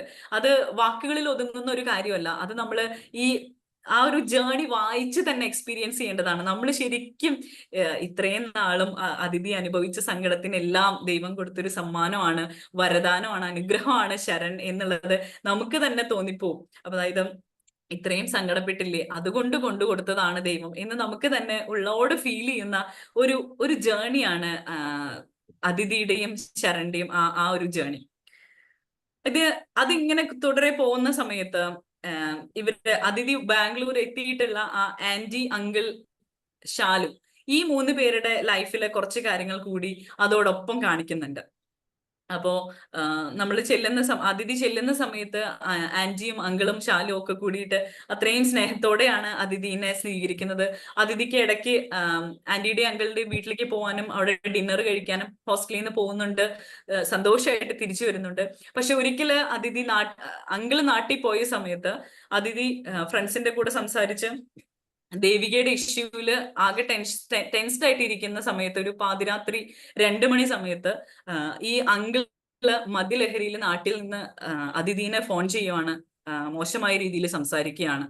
അതിഥി ഫോൺ കട്ട് ചെയ്ത് കഴിഞ്ഞപ്പോഴത്തേക്കും ഞാൻ ഈ കണ്ടതൊരു സ്വപ്നമാണ്, കേട്ടതൊരു സ്വപ്നമാവണേ എന്ന് കരുതി നമ്മളുടെ ചുറ്റിലും ഇത്രയും സ്നേഹം നടിച്ച് കൂടെ ഉണ്ടായിരുന്ന, സ്നേഹത്തോടെ കൂടെ നിന്നിരുന്ന ഒരു അച്ഛന്റെ സ്ഥാനത്തുണ്ടായിരുന്ന ആളിൽ നിന്ന് ഇങ്ങനെ ഒരു റിയാക്ഷൻ അതിഥി ഒട്ടും പ്രതീക്ഷിക്കുന്നില്ല. ആ ഒരു പാതിരാത്രിക്ക് ഇങ്ങനെ ഒരു സംഭവം ഉണ്ടായി എന്നുള്ളത് അതിഥി വിളിച്ചു പറയുന്നത് അതിഥിയുടെ ചിറ്റയോടാണ്. ഇവിടെയാണ് ഞാൻ പറഞ്ഞത്, പാതിരാത്രിയിൽ പോലും ഇത്രയും ഇമ്പോർട്ടന്റ് ആയിട്ടുള്ള ഒരു ഇൻസിഡന്റ് നമ്മളെ വിശ്വസിച്ച് ഒരു പുതിയൊരു സിറ്റിയിൽ കൈ കൊടുത്തിരിക്കുന്ന ഒരാള് ഇങ്ങനെയാണ്, മോശമായിട്ടാണ് എന്നോട് ബിഹേവ് ചെയ്തത് എന്ന് സ്വന്തം അച്ഛനോടും അമ്മയോടും പറയാൻ പോലും രണ്ടാമതൊന്ന് ആലോചിക്കേണ്ടി വന്നു. പക്ഷെ ഇത് ആരോടെങ്കിലും പറയാതെ പറ്റില്ല എന്നുള്ള തോട്ടിലാണ് ചിറ്റയോട് വിളിച്ച് സംസാരിക്കുന്നതും ചിറ്റ അതിനുള്ള എന്താ പറയാ പ്രതിരോധം എങ്ങനെയാണ് ചെയ്യേണ്ടത് എന്നുള്ളതും ചിറ്റ തന്നെ പറഞ്ഞു കൊടുക്കുകയാണ്. അപ്പോ അതിൽ നിന്ന് ഒരു സമാധാനം കിട്ടുകയാണ്. അപ്പൊ അതിഥി തന്നെ ചിന്തിക്കുന്നുണ്ട്, എന്റെ സ്വന്തം അച്ഛനോടും അമ്മയോടും എനിക്കിത് പറയാൻ പറ്റുന്നില്ലല്ലോ, എന്തൊരവസ്ഥയാണ് എന്റേത് എന്നുള്ളത്. ഇതിനുശേഷം അങ്കിള് നാട്ടിൽ പോയതിന് ഈ ഒരു ഇൻസിഡന്റ് കഴിഞ്ഞിട്ട് അതിഥി അങ്കിളുടെയോ ആന്റിയുടെ വീട്ടിലേക്ക് പോകുന്നില്ല. ഒരു ദിവസം പക്ഷെ ഷാലു, അതായത് അങ്കിളുടെ ആന്റിയുടെ മോള് അതിഥിനെ വിളിക്കുകയാണ്, ചേച്ചി ഒന്ന് വരാവോ, അമ്മ ഇവിടെ ഭയങ്കര കരച്ചിലാണ് എന്ന് പറഞ്ഞിട്ട്. അപ്പോ അങ്ങോട്ട് ചെല്ലുന്ന സമയത്ത് കരഞ്ഞ് വീർത്ത മുഖമായിട്ട് ഇരിക്കുകയാണ് അതിഥിയുടെ ആന്റി. അപ്പൊ ആന്റിയോട് ഇത്രയും കരഞ്ഞിരിക്കുന്ന സമയത്ത് അതിഥി എന്താണ് അതിഥിക്ക് പറയേണ്ടത്, ആന്റിയോട് ചോദിക്കേണ്ടത് എന്നൊന്നും അറിയുന്നില്ല. അപ്പൊ അതിഥി പറയുന്നുണ്ട്, ഇങ്ങനെ സങ്കടപ്പെട്ടിരിക്കുന്ന അല്ലെങ്കിൽ കരഞ്ഞുകൊണ്ടിരിക്കുന്ന ഒരാളോട് ആളോട് ചെയ്യുന്ന ഏറ്റവും നല്ല കാര്യം എന്നുള്ളത് നിങ്ങൾ കരച്ചിൽ നിർത്തൂ, അല്ലെങ്കിൽ എന്തിനാണ് കരയുന്നത് എന്ന് റിപ്പീറ്റഡ് ആയിട്ട് ചോദിച്ച് അവരെ ബുദ്ധിമുട്ടിക്കാതിരിക്കുക. ഈ 2 കാര്യങ്ങളാണ് അവരോട് ചെയ്യാവുന്ന ഏറ്റവും വലിയ കാര്യം. അവരുടെ ആ ഒരു ഇമോഷനെ പെയ്തൊഴിയട്ടെ, അതിനുശേഷം റിലാക്സ്ഡ് ആയി അവർ തന്നെ പറയും എന്താണെന്നുള്ളത്. അതുപോലെ തന്നെ കുറച്ച് കഴിഞ്ഞപ്പോഴത്തേക്കും ആന്റി ശാന്തയായി ഇങ്ങനെ പറയാണ്, അങ്കിള് നാട്ടിൽ പോയ സമയത്താണ് ആന്റിയുടെ ഒരു ഫ്രണ്ടിനെ കാണാൻ ആന്റി പോയായിരുന്നു. ആ ആന്റിയുടെ ഫ്രണ്ട് എന്ന് പറയുന്നത് ഒരു ഡിവോഴ്സ്ഡ് ആയിട്ടുള്ള ലേഡിയാണ്. മേ ബി അതിഥി ചിന്തിക്കുന്നുണ്ട് അവിടെ എന്തെങ്കിലും ആ മോശമായിട്ടുള്ള കാര്യം ഉണ്ടായിരിക്കും ആ ലേഡിയുമായിട്ട്, അതുകൊണ്ടായിരിക്കും ആ ലേഡീനെ കാണരുത് എന്നുള്ളത് അങ്കിള് വിലക്കിയിട്ടുള്ളത്. അപ്പോ ഇത്രയും തടവറയിലാണ് ആന്റി കിടക്കുന്നത് എന്ന് അതിഥിക്ക് അറിയില്ലായിരുന്നു. അതിഥി ഇപ്പോഴും അവരുടേതൊരു സന്തുഷ്ട കുടുംബമായിട്ട് പോവുകയാണ് എന്നാണ് വിചാരിച്ചത്. പക്ഷെ അങ്കിള് ആന്റി പോയത് അറിഞ്ഞ് വളരെയധികം വഴക്കിടുകയും ആന്റിയുടെ ഡ്രസ്സ് ഒന്ന് മാറ്റി പുറം കാണിക്കുമ്പോൾ അടി കൊണ്ട് നീലച്ച് കിടക്കുന്ന ഒരുപാട് പാടുകൾ കണ്ട് അതിഥിയാണ് പിന്നെ കരയാൻ തുടങ്ങുന്നത്. എന്നിട്ട് അതിഥി ഒരുപാട് ചൂടൊക്കെ പിടിച്ച് വേണ്ട ശുശ്രൂഷകളൊക്കെ ചെയ്തു കൊടുത്തു. ശാലു വിളിച്ചു പറഞ്ഞിട്ടാണ് അതിഥി ഇവിടെ വന്നിരിക്കുന്നത് എന്ന് പറഞ്ഞില്ല, പർപ്പസ്ഫുള്ളി പറയാവുന്നതാണ്. അതായത് മോള് ഇതെല്ലാം അറിയുന്നുണ്ട് എന്നുള്ളത് അമ്മേനെ അറിയിക്കേണ്ട എന്ന് വിചാരിച്ചിട്ട്. അപ്പൊ അമ്മോട് ചോദിക്കുന്നുണ്ട്, ആന്റിയോട് ചോദിക്കുന്നുണ്ട്, ആന്റി ശാലുവിന് ഇതെല്ലാം അറിയാവോ? പണ്ടൊന്നും അറിയില്ലായിരുന്നു, ഇപ്പൊ അവള് കൊച്ചു കുഞ്ഞല്ലല്ലോ, 9ാം ക്ലാസ്സിലോ 10ാം ക്ലാസ്സിലോ ആയിട്ടില്ലേ, അവള് കൊച്ചു കുഞ്ഞല്ലല്ലോ, അവൾക്കൊന്നും അറിയാതിരിക്കുന്നില്ലല്ലോ. BEd പഠിച്ച ആന്റിയെ ജോലിക്ക് വിടാതിരിക്കുന്നതും വീട്ടിൽ തന്നെ ഒതുക്കി നിർത്തിയിരിക്കുന്നതും അങ്കിളിന്റെ മാത്രം ഇഷ്ടമാണ്. കല്യാണം കഴിഞ്ഞ ആദ്യ നാളുകളിൽ തന്നെ ഇത് തിരിച്ചറിഞ്ഞതാണ്, എനിക്കിത് പറ്റൂല, ഈ സംഭവം പറ്റില്ല എന്നുള്ളത്. പക്ഷെ പെട്ടുപോയി എന്നുള്ള അവസ്ഥ, അതായത് വീട്ടിൽ നിന്നുള്ള സപ്പോർട്ട്, ഭാര്യ വീട്ടിൽ നിന്നുള്ള, ആന്റിയുടെ വീട്ടിൽ നിന്നുള്ള സപ്പോർട്ട് ഇല്ലായിരുന്നു. ആന്റിയുടെ അനുവാദത്തിലല്ലായിരുന്നു കല്യാണം കഴിച്ചത്. ആന്റിക്ക് പഠിക്കണം എന്നുള്ളതായിരുന്നു, ആഗ്രഹത്തിന് ആരും വില കൊടുത്തില്ല. ഇങ്ങനെ ഒരുപാട് കാര്യങ്ങൾ ആ ഒരു സമയത്ത് പറയുന്നുണ്ട്. വീണ്ടും അടിയും പ്രശ്നങ്ങളൊക്കെ ആയ സമയത്ത്, പ്രഗ്നന്റ് ആയിരുന്ന സമയത്ത്, ശാലുവിനെ പ്രഗ്നന്റ് ആയിരുന്ന സമയത്ത് അയാളുടെ ഫിസിക്കൽ ടോർച്ചർ സഹിക്കാൻ വയ്യാതെ വീട്ടിലും പറയാൻ പറ്റുന്നില്ല എന്നുള്ള അവസ്ഥ, വീട്ടുകാരും നീ ഇത് സഹിക്കൂ എന്നുള്ള രീതിയിൽ പറയുകയാണ്. സോ പോലീസ് സ്റ്റേഷനിൽ പോയി കംപ്ലൈന്റ് കൊടുത്തതിൽ പിന്നെ ദേഹോപദ്രവം ഉണ്ടായിട്ടില്ല. ഇതിപ്പോ അത് കഴിഞ്ഞിട്ട് ആദ്യമായിട്ടാണ്, ആ ഒരു പ്രഗ്നൻസി കഴിഞ്ഞ് മോള് 9ാം ക്ലാസ്സിൽ എത്തിയപ്പോഴാണ് വീണ്ടും അദ്ദേഹം എന്നെ ദേഹോപദ്രവം ഏൽപ്പിക്കാൻ തുടങ്ങിയത് എന്നുള്ള രീതിയിൽ സംസാരിക്കുകയാണ്. അപ്പോ ശാലുവിന്റെ രീതിയിൽ നോക്കുകയാണെങ്കിൽ ഒരു ഭയപ്പാടോട് കൂടി മാത്രം അച്ഛനെ കാണുന്ന ഒരു പെൺകുട്ടിയായിട്ടാണ് ശാലു വളർന്നു വരുന്നത്. അച്ഛൻ വീട്ടിലുള്ള സമയത്ത് ബാൽക്കണിയോ വിൻഡോയുടെ കേർട്ടനോ ഒന്ന് മാറിക്കിടന്നാൽ പോലും അത് അവിടെ ഒരു വലിയ ഇഷ്യൂ ആയിരുന്നു. ഒരു എന്താ പറയുക, ഒരു ഭൂതത്താൻ കോട്ട കെട്ടി വെച്ചിരിക്കുന്ന പോലെയാണ്, ആ കോട്ടയ്ക്കുള്ളിലാണ് ഒരു അമ്മയും മകളും ജീവിച്ചു പോകുന്നത് എന്ന് അന്നാണ് അതിഥി മനസ്സിലാക്കുന്നത്. അതിഥി ചോദിക്കുന്നുണ്ട് തുറന്ന്, ആന്റിക്ക് ഡിവോഴ്സ് ചെയ്തൂടെ, എന്തിനാണ് ഇതിങ്ങനെ സഹിച്ച് കിടക്കുന്നത് എന്ന്. അപ്പോ ആന്റി പറയുന്നുണ്ട്, എനിക്ക് മടുത്തു അതിഥി, 18 വർഷക്കാലമായി ഞാൻ ഇത് സഹിക്കാൻ തുടങ്ങിയിട്ട്, ഇനി ഇതിൽ നിന്ന് എനിക്കൊരു മോചനം കിട്ടിയേ പറ്റൂ എന്നുള്ള രീതിയിൽ ആ ഒരു റിലേഷൻഷിപ്പിന്റെ ആ ഒരു സൈഡ് നമുക്ക് കാണിച്ചു തരുന്നുണ്ട്. പിന്നെയുള്ളത്, അതിഥി ഒരു അത്യാവശ്യമായിട്ട് ഒരു വിവാഹത്തിന് നാട്ടിലേക്ക് വരുന്ന ഒരു സമയത്ത് അതിഥിയുടെ ഒരു കസിൻ ബ്രദർ ആയിട്ടുള്ള കണ്ണന്റെ ഫ്രണ്ട് നിഹാൽ എന്ന് പറയുന്ന ഒരു ഫ്രണ്ടുമായിട്ടുള്ള റിലേഷൻഷിപ്പാണ്. അവര് ഗേ കപ്പിൾസ് ആണ്. അപ്പോ മറ്റുള്ളവർക്ക് അത് ആക്സെപ്റ്റ് ചെയ്യാൻ വളരെയധികം ബുദ്ധിമുട്ടാണ് എന്നുണ്ടെങ്കിലും അതിഥി കുറച്ചൊന്ന് ഫോർവേഡ് ആയിട്ട് ചിന്തിക്കുന്ന, പെട്ടെന്ന് അതിഥിക്ക് ഒരു ഷോക്കായി, ഇവരെ ഒരു കാണാൻ പാടില്ലാത്തൊരു സിറ്റുവേഷനിൽ അവരെ കണ്ടപ്പോ അതിഥി ഒന്ന് ഷോക്ക്ഡ് ആയെങ്കിലും ഷീ റിക്കവേർഡ്. ആൻഡ് എന്തുകൊണ്ടാണ് കണ്ണ ഇത് എന്നോടൊന്ന് നേരത്തെ പറയാതിരുന്നത്, എനിക്ക് ഇങ്ങനെ ഒരു ഷോക്ക് തരണമായിരുന്നു എന്നുള്ള രീതിയിൽ ചോദിക്കുമ്പോൾ അത് ആക്സിഡന്റലി നടന്നതാണ്. അവര് തമ്മില് കണ്ണന്റെയും നിഹാലിനെയും ആക്സിഡന്റലി ആണ് ഇവര് കാണുന്നത്, അതിഥി. അപ്പൊ കണ്ണൻ പറഞ്ഞു, ചേച്ചിയുടെ അടുത്ത് എനിക്കിത് പറയണമെന്നുണ്ടായിരുന്നു, ഞാൻ പറയാനായിട്ട് ബാംഗ്ലൂരിൽ വന്നത്, പക്ഷെ അന്ന് പറയാൻ പറ്റിയില്ല, ചേച്ചി ഞങ്ങൾ എന്താ ചെയ്യേണ്ടത് എന്നുള്ള രീതിയിൽ. അപ്പോൾ അതിഥി കംപ്ലീറ്റ് സപ്പോർട്ടാണ് കണ്ണനും നിഹാലിനും കൊടുക്കുന്നത്. കംപ്ലീറ്റ് സപ്പോർട്ട് എന്ന് പറഞ്ഞാൽ, ഓക്കെ ഇതാണ് നിങ്ങളുടെ തീരുമാനം, നിങ്ങളത് ഫ്യൂച്ചർ എല്ലാം വെൽ പ്ലാൻഡ് ആയിട്ട് വെച്ചിരിക്കുന്ന ആ ഫ്യൂച്ചർ നിങ്ങൾ എന്താണെന്ന് വെച്ചാൽ അതുപോലെ പ്ലാൻ ചെയ്തോളൂ, ഞാൻ ഇതൊന്നും ആരോടും പറയാൻ പോകുന്നില്ല, പക്ഷേ you should be very careful, ഇത് നിങ്ങളുടെ കയ്യിൽ നിന്ന് വേറെ ആൾ അറിയാൻ ഇടവരരുത്, കാരണം നമ്മുടെ ഫാമിലി എങ്ങനെയുള്ളതാണ്, ഫാമിലിയിലെ ആൾക്കാർ എങ്ങനെയുള്ളതാണ് എന്നുള്ളത് നിനക്ക് നന്നായിട്ട് അറിയാലോ എന്നുള്ളതൊക്കെ. അപ്പൊ അവിടെ ആ വീട്ടിൽ വന്നിരിക്കുന്ന സമയത്തും അതിഥിയും ശരണം തമ്മിലുള്ള ആ ഒരു റിലേഷൻഷിപ്പിലായി കുറച്ചൊന്ന് വിട്ടു നിൽക്കുന്നതിന്റെ ആ വിഷമവും അവര് തമ്മിലുള്ള ആ ഒരു സ്നേഹത്തിന്റെ തീക്ഷ്ണതയും അവരുടെ ഓരോ കോളിലും മെസ്സേജിലും ഒക്കെ കാണുന്നുണ്ട്. അപ്പൊ ചിറ്റ ചോദിക്കുന്നുണ്ട്, ചിറ്റയുടെ ഇതെല്ലാം തുറന്നു പറഞ്ഞിട്ടുണ്ട്, അത്രയും ആത്മബന്ധമാണ് ചിറ്റയുമായിട്ടുള്ളത്, പക്ഷെ അമ്മയ്ക്ക് ഇതൊന്നും അറിയില്ല. അപ്പൊ ചിറ്റ വീണ്ടും വീണ്ടും സംസാരിക്കുന്നുണ്ട്, ഇപ്പൊ നിന്റെ മനസ്സ് ഇവിടെയൊന്നും അല്ല അല്ലേ, നിനക്കിപ്പോ ബാംഗ്ലൂരിനോടാണ് സ്നേഹം കൂടുതൽ എന്നുള്ള രീതിയിൽ ഒന്ന് കളിയാക്കിക്കൊണ്ട് പറയുന്നുണ്ടെങ്കിലും അതിഥി അത് മനസ്സിലാക്കുകയാണ്, ഞാൻ അത്രമാത്രം ശരണിനെ സ്നേഹിക്കുന്നുണ്ട്, അതിനെ ഒരു നിമിഷം പോലും വിട്ടുകളയാനായിട്ട് എനിക്ക് സാധിക്കുന്നില്ല എന്നുള്ളത്.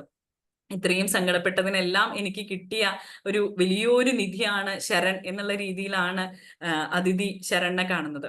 അതിനിടയിൽ ശാലു ദേവിക അതിഥിയുടെ അടുത്ത്, അതായത് ആന്റിയുടെ അങ്കിളുടെ മോള് അതിഥിയുടെ അടുത്ത് ഒരു കാര്യം പറയുന്നുണ്ട്. ശാലു മീൻസ് അതിഥി ചേച്ചി, എനിക്ക് ഒരു അനിയനോ അല്ലെങ്കിൽ ചേട്ടനോ ആരെങ്കിലും ഉണ്ടായിരുന്നെങ്കിൽ എന്ന് ഞാൻ ആഗ്രഹിച്ചു പോവുകയാണ്. അതെന്താ, ഞാൻ എന്ന ചേച്ചി നിനക്കില്ലേ, അത് പോരെ എന്ന് ചോദിക്കുമ്പോ ശാലു പറയുന്ന ഒരു മറുപടി ഉണ്ട്. എന്നെ പോലെ ഒരു അനിയത്തിയോ അല്ലെങ്കിൽ ചേച്ചിയോ ഉണ്ടെങ്കിൽ എന്റെ അവസ്ഥ, അതേ അവസ്ഥ മനസ്സിലാക്കാൻ സാധിക്കുമായിരിക്കാം. പക്ഷെ അതൊരു ആങ്ങളെയായിരുന്നു എന്നുണ്ടെങ്കിൽ എന്നെ സേഫ് ആക്കി, എന്നെ അമ്മേനും സേഫ് ആക്കാൻ അവർക്ക് സാധിച്ചേനെ, അറ്റ്ലീസ്റ്റ് ഇതിനോടൊന്ന് പ്രതികരിക്കാൻ അവർക്ക് സാധിച്ചേനെ എന്നുള്ളത്. അപ്പൊ അതിഥി ചോദിക്കുന്നുണ്ട്, നിനക്ക് എന്തുകൊണ്ട് പ്രതികരിച്ചുകൂടാ, എന്തുകൊണ്ട് പെണ്ണിന് പ്രതികരിച്ചുകൂടാ, ആണിന് മാത്രമേ പ്രതികരിക്കാനുള്ള സ്വാതന്ത്ര്യമുള്ളൂ എന്നുള്ളത്. ഒരുപാട് പഴയ ചിന്താഗതികൾ ഇപ്പോഴും കൊണ്ട് നടക്കുന്ന ചില ഫാമിലീസിനെ മാത്രം കാണിക്കുന്ന പിക്ചറൈസ് ചെയ്യുന്ന ഒരു സീനായിട്ട് അത് തോന്നി. അതേ സമയം തന്നെ അതിഥിയുടെ ഫ്രണ്ട് ആയിട്ടുള്ള ആദി, കൊളീഗ് ആയിട്ടുള്ള ആദി പറയുന്നുണ്ട്, ചേച്ചിയുടെ കല്യാണമാണ്, വീട് പണി നടക്കുന്നുണ്ട്. ആദിയാണെങ്കിൽ ഒരു സിനിമ ലൈഫില് ഒരു കരിയർ സ്വപ്നം കണ്ട് നടക്കുന്ന ഒരാളാണ്. അപ്പൊ ഈ മീഡിയ കമ്പനിയിലാണ് ആദി വർക്ക് ചെയ്യുന്നത്, അവിടെ ഗ്രാഫിക് ഡിസൈനർ ആയിട്ട്. അപ്പോ ചേച്ചിയുടെ കല്യാണം, വീടിന്റെ പണി പൂർത്തിയാക്കാത്തത് കൊണ്ട് ഒന്നിനോടും ഓക്കെ പറയാൻ പറ്റുന്നില്ല. വീടിന്റെ പണി കംപ്ലീറ്റ് ചെയ്യണമെന്നുണ്ടെങ്കിൽ ഞാൻ വീണ്ടും ഒരു ലോൺ എടുക്കേണ്ടി വരും. അങ്ങനെയാണെങ്കിൽ ഇവിടെ തന്നെ അടുത്തൊരു 5 വർഷത്തേക്ക് ഞാൻ നിൽക്കേണ്ടി വരും. അപ്പോ ആണുങ്ങൾക്കും വികാരങ്ങളുണ്ട്, ആണുങ്ങളുടെ സ്വപ്നങ്ങൾക്ക് ഇത്രയേ ആയുസുള്ളൂ, ആണുങ്ങളുടെ സ്വപ്നങ്ങൾ ഫാമിലിക്ക് വേണ്ടി ത്യജിക്കപ്പെട്ടതാണ് എന്നുള്ള വേറൊരു വശവും അവിടെ കാണിക്കുന്നുണ്ട്. ഇപ്പുറത്തെ ആൺകുട്ടികളാണ് പ്രതികരിക്കാനുള്ളത് അല്ലെങ്കിൽ നമ്മളെ കാക്കാനുള്ളത് എന്ന രീതിയിൽ ഒരു പ്രതീക്ഷയോടെ ഒരു ആങ്ങളയെ കാണുന്ന ഒരു പെൺകുട്ടിയും, അപ്പുറത്ത് സ്വപ്നങ്ങളെല്ലാം തച്ചുടയ്ക്കപ്പെട്ട ഒരു ആൺകുട്ടിയുടെയും കഥ ഒരേ സമയം കാണിച്ചു തരുന്ന ഒരു കഥയാണിത്. ഇതെല്ലാം കഴിഞ്ഞ് ഈ പ്രശ്നങ്ങളെല്ലാം കഴിഞ്ഞ് നാട്ടിൽ നിന്ന് ഇവിടേക്ക് എത്തുന്ന സമയത്ത്, എന്താ പറയാ, ബാംഗ്ലൂരിലേക്ക് എത്തുന്ന സമയത്ത് അശ്വിനിയുടെയും ഗണേഷിന്റെയും ഒക്കെ കല്യാണമൊക്കെ കഴിഞ്ഞ് പെട്ടെന്ന് നാട്ടിൽ നിന്ന് ഒരു കോള് വന്ന് അതിഥിക്ക് നാട്ടിലേക്ക് പോകേണ്ട അവസ്ഥ വരികയാണ്. എന്താ കാര്യം എന്നുള്ളത് മനസ്സിലായിട്ടില്ല. അപ്പോൾ ശരണിനോട് യാത്ര പറഞ്ഞ് അവിടുന്ന് വന്ന ഉടനെ തന്നെ നാട്ടിലേക്ക് പോകേണ്ടി വരികയാണ്. അപ്പൊ ശരണിനോട് യാത്ര പറഞ്ഞ് അതിഥി നാട്ടിലേക്ക് പോകുമ്പോഴത്തേക്കും അവൾക്ക് മനസ്സിലായി കണ്ണന്റെയും നിഹാലിന്റെയും കാര്യം വീട്ടിൽ അറിഞ്ഞു. അതാണ് പ്രശ്നത്തിന് കാരണം. കണ്ണനും നിഹാലും ഒളിച്ചോടി പോയിരിക്കുകയാണ്. അപ്പോ കണ്ണന്റെ കോൾ ഹിസ്റ്ററി ഒക്കെ നോക്കുന്ന സമയത്ത് കണ്ണൻ കോണ്ടാക്ട് ചെയ്തിരുന്നത് അതിഥിയുടെ അടുത്താണ്. അപ്പൊ അതിഥിക്ക് അറിയാം എന്താണ് സംഭവിച്ചത് എന്നുള്ള രീതിയിലാണ് അതിഥിനെ വിളിച്ചു വരുത്തുന്നത്. അപ്പോ അതിഥി ചോദിക്കുന്നുണ്ട്, ഈ റിലേഷൻഷിപ്പ് നിങ്ങൾക്ക് അറിയായിരുന്നില്ലേ, പിന്നെ എന്തിനാ നിങ്ങൾ എന്നോട് ചോദിക്കുന്നത്? അവൻ ഇഷ്ടപ്പെട്ട ഒരു ലൈഫിലേക്കാണ് പോയിരിക്കുന്നത്, അത് എവിടെയാണ് എന്നുള്ളത് അതിഥി എന്ത് ചെയ്താ പറഞ്ഞു കൊടുക്കുന്നില്ല, ഫാമിലിയിൽ പറയുന്നില്ല. ആ ഒരു സമയത്ത് അതിഥിയോട് ചെയ്യുന്ന ഒരു ടോർച്ചർ എന്നുള്ളത് ഒരു മകൾ എന്ന നിലയിൽ അച്ഛനമ്മമാരിൽ നിന്ന് കിട്ടാവുന്ന ഏറ്റവും പീക്കിലുള്ള ഒരു ടോർച്ചർ ആയിരുന്നു. ഒരു റൂമിൽ പൂട്ടിയിട്ട് ഫുഡ് കൊടുക്കാതെ അതിഥിയുടെ മൊബൈൽ ഫോൺ എല്ലാം മാറ്റി വെച്ച് അതിഥീനെ ദിവസങ്ങളോളമാണ് ആ റൂമിൽ കഴിയാൻ വിട്ടത്. അതിഥിയുടെ അപ്പോഴത്തെ എല്ലാം വിഷമം കണ്ണന്റെയും നിഹാലിനെയും കുറിച്ച് ഓർത്തും ശരണിനോടൊന്ന് കോണ്ടാക്ട് ചെയ്യാൻ പറ്റുന്നില്ലല്ലോ എന്നോർത്തുമായിരുന്നു. പക്ഷെ അതിഥീനെ കോള് കാണാണ്ടായപ്പോ കണ്ണൻ തിരിച്ച് ഇങ്ങോട്ട് വിളിക്കുകയാണ്. അപ്പൊ യെസ്, അപ്പൊ ആ ഒരു കോളിൽ നിന്ന് കണ്ണൻ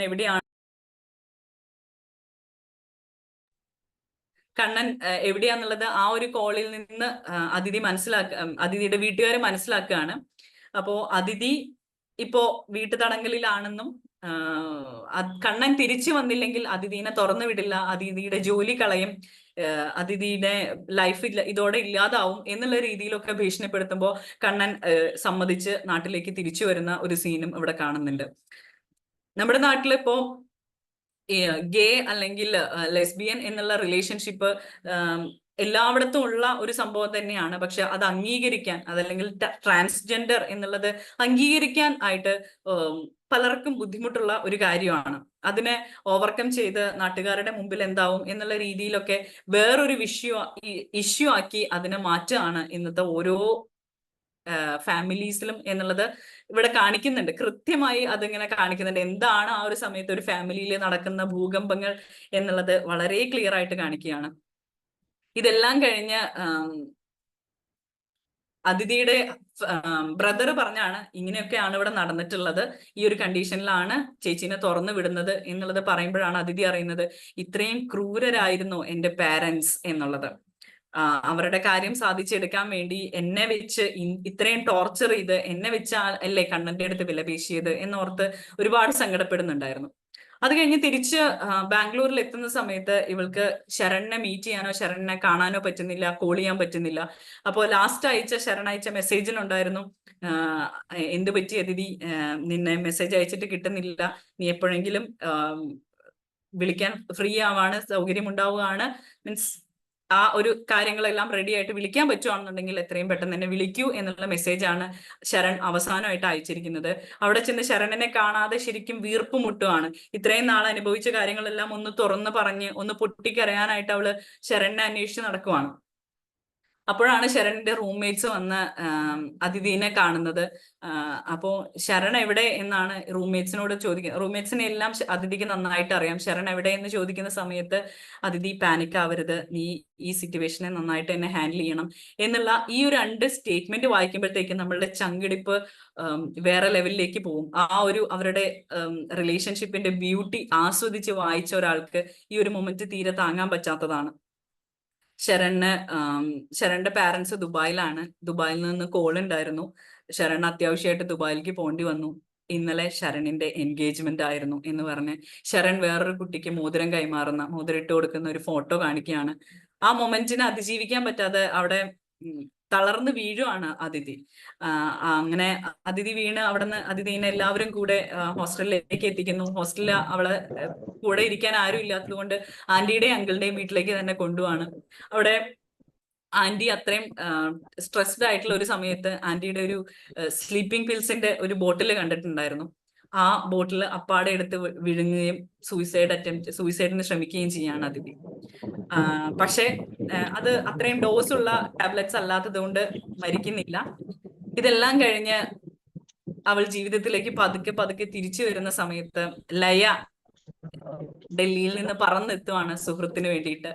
ഇത് ആ ആത്മസൗഹൃദം അവിടുന്ന് ആ ഒരു ലയ എന്ന സുഹൃത്തും പിന്നെ ചുറ്റുമുള്ള ആന്റി ആയാലും സാക്ഷി ആയാലും എല്ലാവരും കൂടിയാണ് അതിഥീനെ പൊക്കിക്കൊണ്ടുവരുന്നത്. അവിടെ ശരൺ എന്നൊരു കഥാപാത്രത്തിന്റെ പ്രസൻസേ ഇല്ല. അവൾ തിരിച്ച് ഒരു ചേഞ്ച് വേണം എന്ന് പറഞ്ഞ് ബാംഗ്ലൂരിൽ നിന്ന് ട്രാൻസ്ഫർ വാങ്ങി കൊൽക്കത്തയിലേക്ക് പോവുകയാണ്. അപ്പോ ഓഫീസിൽ നിന്ന് എല്ലാ സംഭവങ്ങളും എടുത്ത് പുറത്തേക്ക് ഇറങ്ങുന്ന സമയത്ത് ശരൺ മുമ്പിൽ വന്ന് നിൽക്കുകയാണ് മാപ്പ് പറയാനായിട്ട്. ശരണിനോട് ഒരൊറ്റ വാക്കേ പറയുന്നുള്ളൂ, ശരൺ എനിക്ക് എക്സ്പ്ലനേഷൻ ഒന്നും കേൾക്കണ്ട, നീ മാപ്പ് അർഹിക്കുന്നില്ലെങ്കിലും എന്റെ മനസ്സ് നിനക്ക് മാപ്പ് നൽകുകയാണ്. നീ പറയാൻ പോകുന്നത് അത്രയും നമ്മുടെ റിലേഷൻഷിപ്പിനെ നിനക്ക് ഈ ഒരു തീരുമാനം എടുക്കേണ്ട അത്രയും വലിയൊരു കാരണം എന്തോ ഉണ്ടായി, അതുകൊണ്ട് നിനക്കിത് ഇങ്ങനെ ഒരു തീരുമാനം എടുക്കേണ്ടി വന്നു. പക്ഷേ നീ പറയാൻ പോകുന്ന കാരണം അങ്ങനെ ഒന്നല്ല എന്നുണ്ടെങ്കിൽ എനിക്ക് നിന്നെ വെറുക്കേണ്ടി വരും, അതിനെനിക്ക് താല്പര്യമില്ല. സോ നീ അത് പറയണ്ട, അത് അങ്ങനെ തന്നെ ഇരുന്നോട്ടെ എന്ന് പറയാണ്. അപ്പോ അതിന്റെ ഇടയിൽ ദേവിക ഇങ്ങനെ പറയുന്നുണ്ട്. ദേവിക അമലിന്റെ അടുത്ത് ഒരുപാട് കള്ളങ്ങളൊക്കെ പറഞ്ഞു തുടങ്ങിയ സമയത്ത് ദേവിക പറയാനുണ്ട്, നമുക്ക് പലരോടും കള്ളം പറയേണ്ടി വരുന്നത് എന്തുകൊണ്ടാണെന്ന് ആലോചിച്ചിട്ടുണ്ടോ? സത്യം പറഞ്ഞാൽ സ്വീകരിക്കില്ല എന്ന് ഉറപ്പുള്ളത് കൊണ്ടാണ്. എന്തുകൊണ്ട് പലതും പറഞ്ഞില്ല എന്നതിന്റെ ഉത്തരം പറയാനുള്ള സ്പേസ് നീ എനിക്ക് തന്നിരുന്നില്ല എന്നതാണെന്ന് അവർ മനസ്സിലാക്കാനും പോകുന്നില്ലല്ലോ എന്നുള്ളത് ഒരു വലിയൊരു കാര്യമാണ്. അതായത് നമ്മൾ പലപ്പോഴും പലരോടും കള്ളം പറയുന്നത് നമുക്ക് ഫേക്ക് ആയിട്ട് ഇരിക്കേണ്ടി വരുന്നത് എന്തുകൊണ്ടാണ്? സത്യം പറഞ്ഞാൽ അത് അവർ ആക്സെപ്റ്റ് ചെയ്യില്ല. നമ്മുടെ എത്രയോ സന്തോഷപ്പെട്ട കാര്യമായാലും അത് ആക്സെപ്റ്റ് ചെയ്യില്ല എന്നുള്ള ഒരു ഫാക്ട് ഉള്ളത് കൊണ്ടാണ്. ശരണിനോട് ഇത്രയും പറഞ്ഞ് അതിഥി പോകുമ്പോ അതിഥി ആ ഡയറിയില് അല്ലെങ്കിൽ ഈ ഒരു പുസ്തകത്തിലെ അവസാനത്തെ താളില് പ്രിയപ്പെട്ട മഹാദേവിന് എന്ന് പറഞ്ഞല്ല എഴുതിയിരിക്കുന്നത്. ഏറ്റവും അവസാനത്തെ താളില് ഏറ്റവും പ്രിയപ്പെട്ട എന്നോട് എന്ന് പറഞ്ഞ് ഒരു പാരഗ്രാഫ് കുറിച്ചിട്ടുണ്ട്. മുന്നോട്ട് ജീവിക്കാൻ വലിയ സ്വപ്നങ്ങളെക്കാളും പ്ലാനുകളെക്കാളും ഒക്കെ നമുക്ക് വേണ്ടത് എന്ത് വന്നാലും എനിക്ക് ഞാനുണ്ട് എന്ന വിശ്വാസമാണ്. അതല്ലാതെ സങ്കല്പ ലോകത്തിലെ ഒരു മഹാദേവും അല്ല നമ്മളെ രക്ഷിക്കാൻ വരുന്നത്. അതല്ലെങ്കിൽ ആ ഒരു ലൈഫ് അല്ല ഇനി വരാൻ പോകുന്ന, അതല്ലെങ്കിൽ ഇനി ജനിക്കാൻ പോകുന്ന ഒരാളല്ല നമ്മളെ കാത്തിരിക്കുന്നത് എന്നുള്ള ആ ഒരു കാര്യമെല്ലാം മാറ്റി എന്റെ പ്രശ്നങ്ങൾ അത് ഞാനാണ് തീർക്കേണ്ടത്, അതിന് ഞാൻ എന്നെ തന്നെയാണ് എനിക്ക് ഏറ്റവും പ്രിയപ്പെട്ടവളായി കണക്കാക്കേണ്ടത് എന്ന രീതിയിൽ ഓരോരുത്തരും ചിന്തിച്ചാൽ അവരുടെ എല്ലാം ലൈഫ് സുന്ദരമാകും. ഇന്നലത്തെ സങ്കടങ്ങളെ എല്ലാം അതിന്റെ വഴിക്ക് വിട്ട് ഇന്നിനെ എൻജോയ് ചെയ്യാൻ നമ്മളെ പ്രേരിപ്പിക്കുന്ന ഒരു പുസ്തകമായിട്ടാണ് എനിക്കിത് ഫീൽ ചെയ്തത്.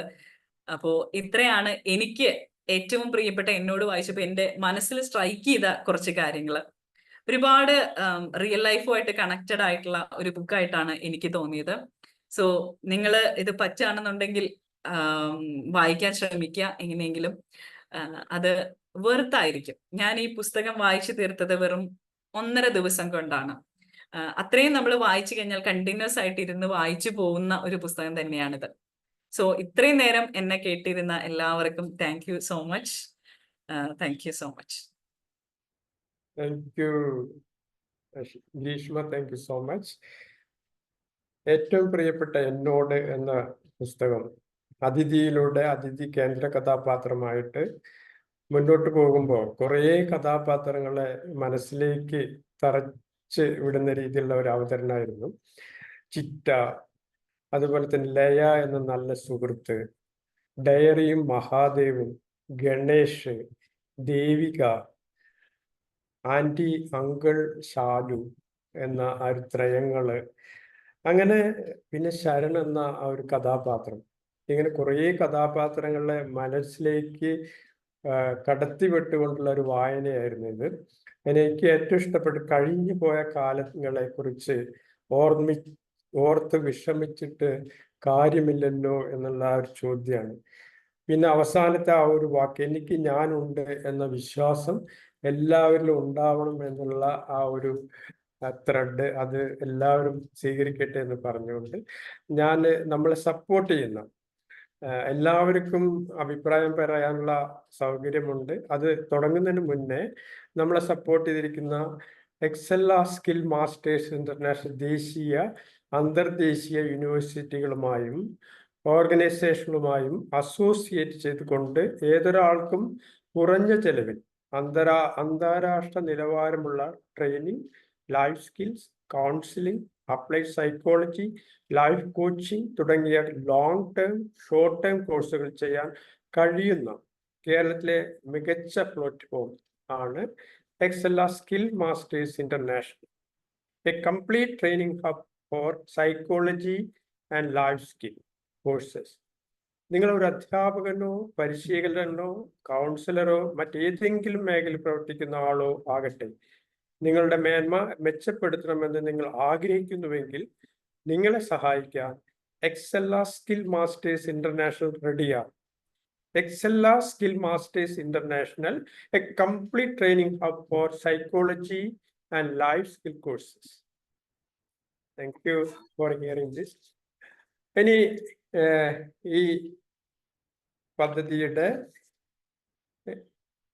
വിജയത്തിനായിട്ടുള്ള അതിനെ സപ്പോർട്ട് ചെയ്തുകൊണ്ടിരിക്കുന്ന നിങ്ങൾക്കുള്ള അഭിപ്രായം പറയാനുള്ള സമയമാണ്. അഭിപ്രായം പറയുന്നവർ ഹാൻഡ് റൈസ് ചെയ്യണം എന്ന് വിനീതമായിട്ട് അഭ്യർത്ഥിക്കുന്നു.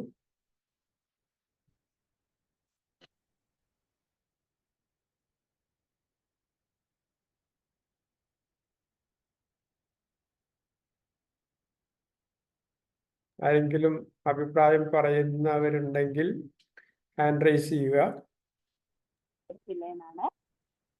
വളരെ നല്ലൊരു അവതരണം തന്നെയായിരുന്നു ഇന്ന്.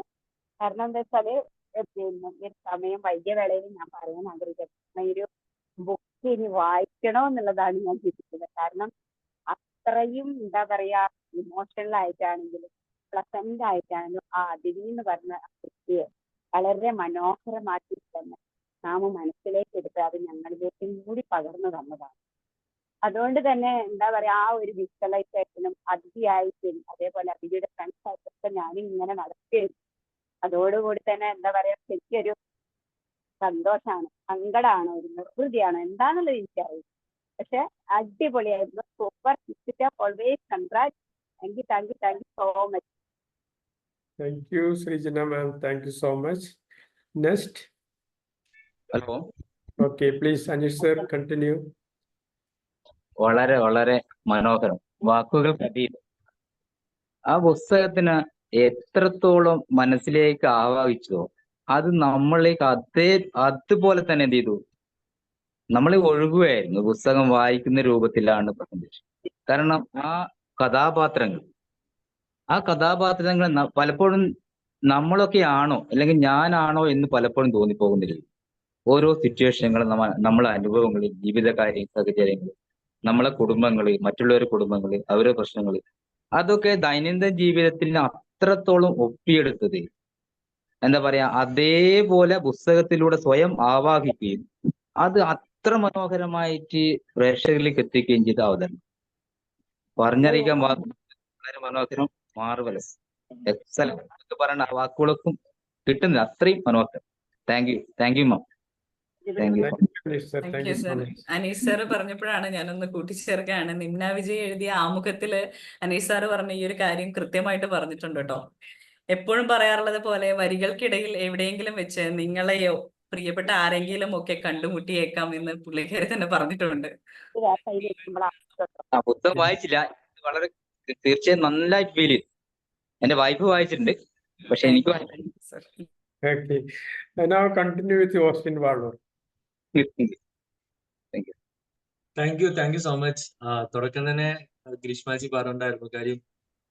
ഈ ബുക്ക് റാം കെയർ ഓഫ് ആനന്ദിയുടെ കൂടെ ഏറ്റവും കൂടുതൽ ഇൻസ്റ്റയില് ഏറ്റവും കൂടുതൽ ആൾക്കാർ first choice Ram care of Anandi ആണെങ്കിൽ സെക്കൻഡ് ചോയ്സ് ഏറ്റവും പ്രിയപ്പെട്ട എന്നോട് എന്നുള്ള ബുക്കാണ്. ശരിക്കും ഇത് വളരെ ഞാൻ വായിച്ചിട്ടില്ല. കാര്യം വെച്ചാൽ ഞാൻ സെക്കൻഡ് വാങ്ങി വെച്ചിട്ടുണ്ട്, പക്ഷെ വായിക്കാൻ പറ്റിയിട്ടില്ല. അപ്പോ വായിച്ച ഒരു അനുഭവം ഇപ്പൊ കിട്ടി. അത് മാത്രമല്ല, എനിക്ക് ഏറ്റവും കൂടുതൽ നേരത്തെ ഇപ്പൊ സാറ് പറഞ്ഞതും ഗ്രീഷ്മ പറഞ്ഞതും ഈവൻ ബുക്കിന്റെ ആമുഖത്തിലേതും നമുക്ക് ആരെങ്കിലും ഒക്കെ ഇങ്ങനെ ഫീൽ ചെയ്യാം. അപ്പൊ കഴിഞ്ഞ ദിവസം ഞാൻ എൻ്റെ ഒരു സുഹൃത്ത് എൻ്റെ അടുത്ത് ഇങ്ങനെ ഒരു കൗൺസിലിംഗ് മോഡൽ വന്നപ്പോ അവരുടെയൊക്കെ പ്രശ്നം ഇത് തന്നെയാണ്. കാര്യം ഏറ്റവും പ്രിയപ്പെട്ടവരെ ചേർത്ത് നിർത്തുമ്പോൾ നമ്മുടെ ഗ്രീഷ്മ അവതരണത്തിൽ പറഞ്ഞ പോലെ നമുക്ക് പലതൊക്കെ നഷ്ടപ്പെടും. ആ നഷ്ടപ്പെടുതലുകളെ അതിനോർത്ത് വിഷമിക്കുകയും സങ്കടപ്പെടുകയും ചെയ്യുമ്പോൾ ഈ പ്രിയപ്പെട്ടവരൊക്കെ അവരുടെ സൗകര്യങ്ങൾ വരുമ്പോൾ അവർക്ക് ഇഷ്ടമുള്ളിടത്തേക്ക് പോവുകയും ചെയ്യും. അപ്പൊ നമുക്കുള്ളത് നഷ്ടപ്പെടുകയും ചെയ്യും. നമ്മൾ ആർക്ക് വേണ്ടി ഇതൊക്കെ നഷ്ടപ്പെടുത്തിയോ അവര് നമ്മൾ വിട്ടു പോവുകയും ചെയ്യും. ഒപ്പം തന്നെ ആ ഒരു സ്പേസ് എന്ന് പറയുന്ന ഒരു സംഭവം, ഒരു ക്യാരക്ടർ പറഞ്ഞപ്പോ നമ്മുടെ എന്താ പറയാ, ആ പാസ്വേഡ് ഒക്കെ ചോദിക്കുന്ന സ്പേസ് പലപ്പോഴും ഞാൻ എന്റെ ക്ലാസ്സുകളിലൊക്കെ എപ്പോഴും ഉപയോഗിക്കാറുള്ള കാരണം എല്ലാവർക്കും ഒരു സ്പേസ് വേണമെന്നുള്ളത്.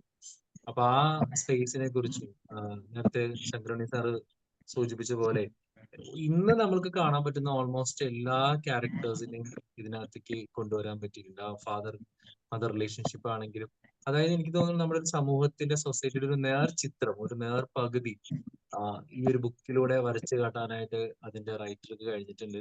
അത് നമ്മുടെ മുമ്പിൽ തുറന്നു കാട്ടാനായിട്ട് ഗ്രീഷ്മയ്ക്കും സാധിച്ചു. അപ്പൊ അതുകൊണ്ട് വളരെ നല്ലൊരു അവതരണത്തിന് ഗ്രീഷ്മയ്ക്ക് ഒരുപാട് നന്ദി. പുസ്തകം വായിച്ച പോലെ തന്നെ ഞാൻ കുറെ പോയിന്റ്സ് ഒക്കെ നോട്ട് ചെയ്ത് വെച്ചിട്ടുണ്ട്. നമുക്ക് എവിടെയെങ്കിലും ഒക്കെ ക്ലാസ്സിലൊക്കെ തകർക്കാനുള്ള ഒരുപാട് പോയിന്റുകൾ ഇതിനകത്തുണ്ട്. അപ്പൊ ഒരിക്കൽ കൂടി Greeshma, thank you so much. Shankaroni sir, thanks for the opportunity. Thank you, Austin sir. Thank you. Joby sir, please. Thank you, Sangaroni sir. Congratulations, Greeshma. എനിക്ക് ഏറ്റവും കൂടുതൽ അതിനകത്ത് സ്ട്രൈക്ക് ചെയ്ത അവസാനത്തെ സെന്റൻസ് ആണ്. അതാണ് നമുക്ക് ഇതിനകത്തുനിന്ന് എടുക്കേണ്ടതായിട്ടുള്ള ഒരു എസെൻസ് എന്ന് എനിക്ക് തോന്നുന്നു. എന്തു വന്നാലും എനിക്ക് ഞാനുണ്ട്. ആ ഒരു സെൽഫ് കോൺഫിഡൻസ്, ആരൊക്കെ നമ്മളെ തള്ളിപ്പറഞ്ഞാലും, നമ്മുടെ പേരൻസ് നമ്മളെ തള്ളിപ്പറഞ്ഞാലും, നമ്മുടെ brothers, sisters, even husband or wife, ആര് തള്ളിപ്പറഞ്ഞാലും എനിക്ക് ഞാനുണ്ട് എന്നുള്ളൊരു കോൺഫിഡൻസ് ആണ് നമ്മുടെ ജീവിതത്തെ മുമ്പോട്ട് നയിക്കുന്നത്. പലപ്പോഴും നമുക്ക് ഞാനുണ്ട് എന്നൊരു ഫീലിംഗ് നമുക്കാർക്കും ഉണ്ടാകാറില്ല എന്നുള്ളതാണ് സത്യം. അപ്പൊ നമ്മൾ വേറെ പലരെയും ബന്ധപ്പെട്ടാണ് നമ്മുടെ ജീവിതം മുമ്പോട്ട് കൊണ്ടുപോകുന്നത്. ശരിക്കും അതല്ല വേണ്ടത് എന്നിവിടെ കഥാകൃത്ത് കൃത്യമായിട്ട് പറഞ്ഞു വെച്ചിരിക്കുന്നു. അതുപോലെ തന്നെ എത്രയെത്ര കഥാപാത്രങ്ങൾ ഇതിനകത്ത് മാഡം കൊണ്ടുവരിക മാത്രമല്ല, ഞാൻ ഓർക്കുവരുന്ന അത് അവർ തമ്മിലുള്ള ബന്ധങ്ങളുടെ തീഷ്ണത എത്ര ഭംഗിയായിട്ടാണ് മാഡം ഇവിടെ അവതരിപ്പിച്ചത്. ആ തീഷ്ണതയൊന്നും വിട്ടുപോയിട്ടില്ല. നമ്മൾ സാധാരണ ഇത് ഇത്രയും വലിയൊരു പുസ്തകം ഇത്രയും കുറഞ്ഞ സമയം കൊണ്ട് അവതരിപ്പിക്കുമ്പോൾ പലപ്പോഴും ആ ഒരു ഫീലിംഗ് നമുക്ക് കൊണ്ടുവരാൻ സാധിക്കാറില്ല പലർക്കും. പക്ഷെ ഇവിടെ മാഡത്തിന് അത് സാധിച്ചു എന്നുള്ളത് എടുത്തു പറയേണ്ട ഒരു കാര്യമാണ്. അതുപോലെ തന്നെ ഇവിടെ ഈ അതിഥി എന്ന് പറയുന്ന കഥാപാത്രം, അവരൊക്കെ തുടക്കം തൊട്ട് അവസാനം വരെ കഥയുടെ ഭാഗമാണ്. അതൊന്നും വിട്ടുപോകാതെ അവർ തമ്മിലുള്ള ആ ബന്ധം, ബാക്കിയുള്ളവരുമായിട്ടുള്ള ബന്ധമൊക്കെ എത്ര ഭംഗിയായിട്ട് ഇവിടെ അവതരിപ്പിച്ചിരിക്കുന്നു. അപ്പോൾ എനിക്കും ഇത് തന്നെയാണ് പറയാനുള്ളത്. എന്തു വന്നാലും എനിക്ക് ഞാനുണ്ട്. Thank you. Over to Shankaran. Thank you Joby sir. Next on board anybody?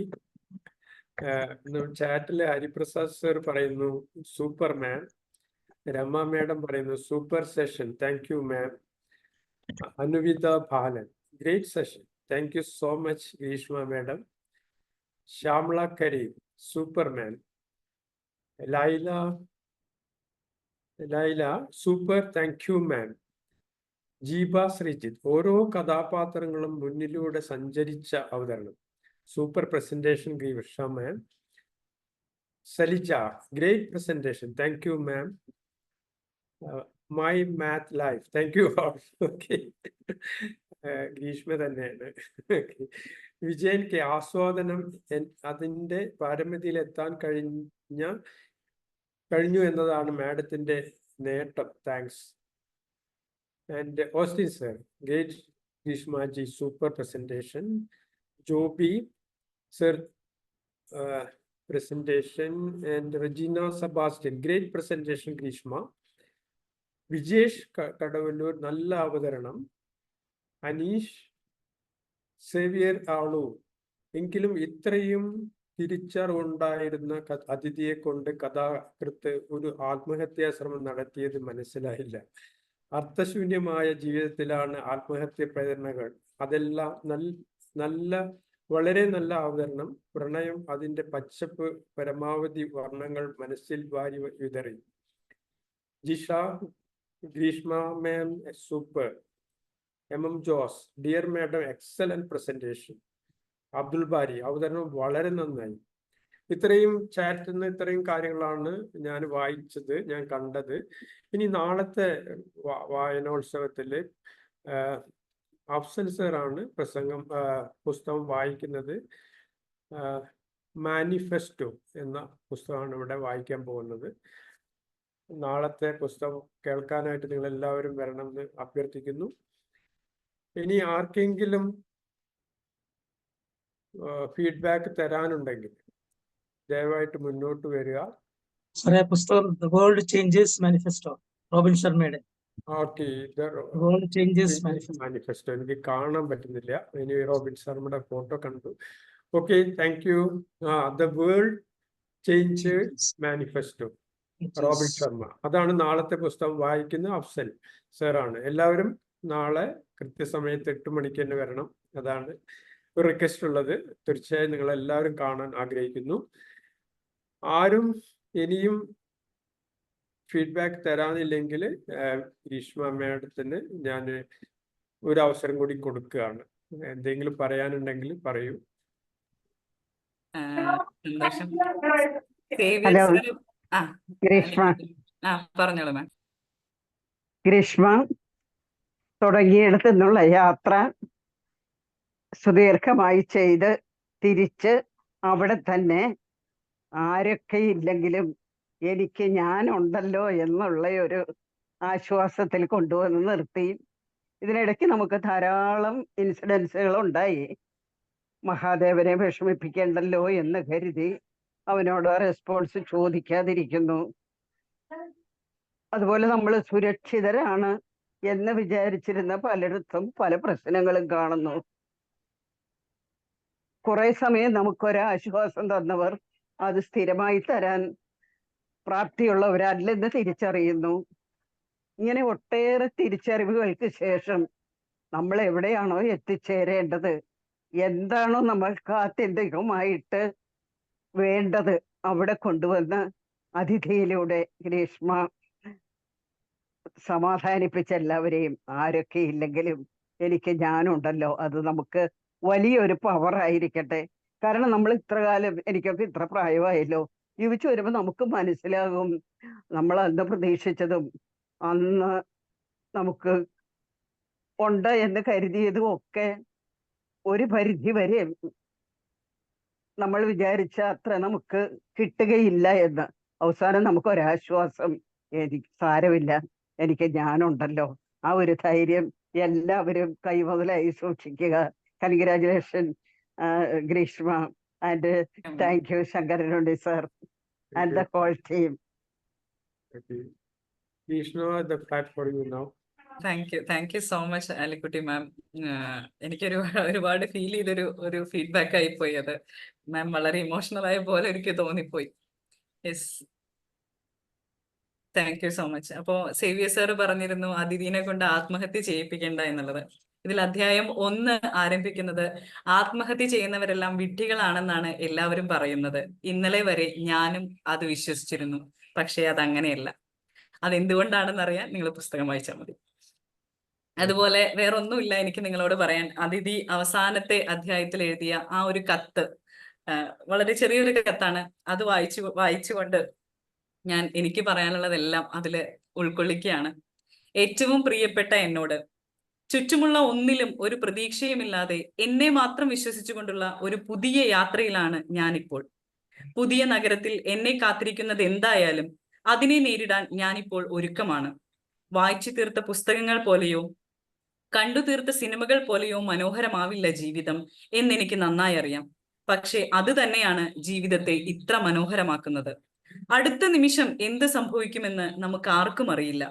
മുന്നോട്ട് ജീവിക്കാൻ വലിയ സ്വപ്നങ്ങളെക്കാളും പ്ലാനുകളെക്കാളും ഒക്കെ നമുക്ക് വേണ്ടത് എന്ത് വന്നാലും എനിക്ക് ഞാനുണ്ട് എന്ന വിശ്വാസമാണ്.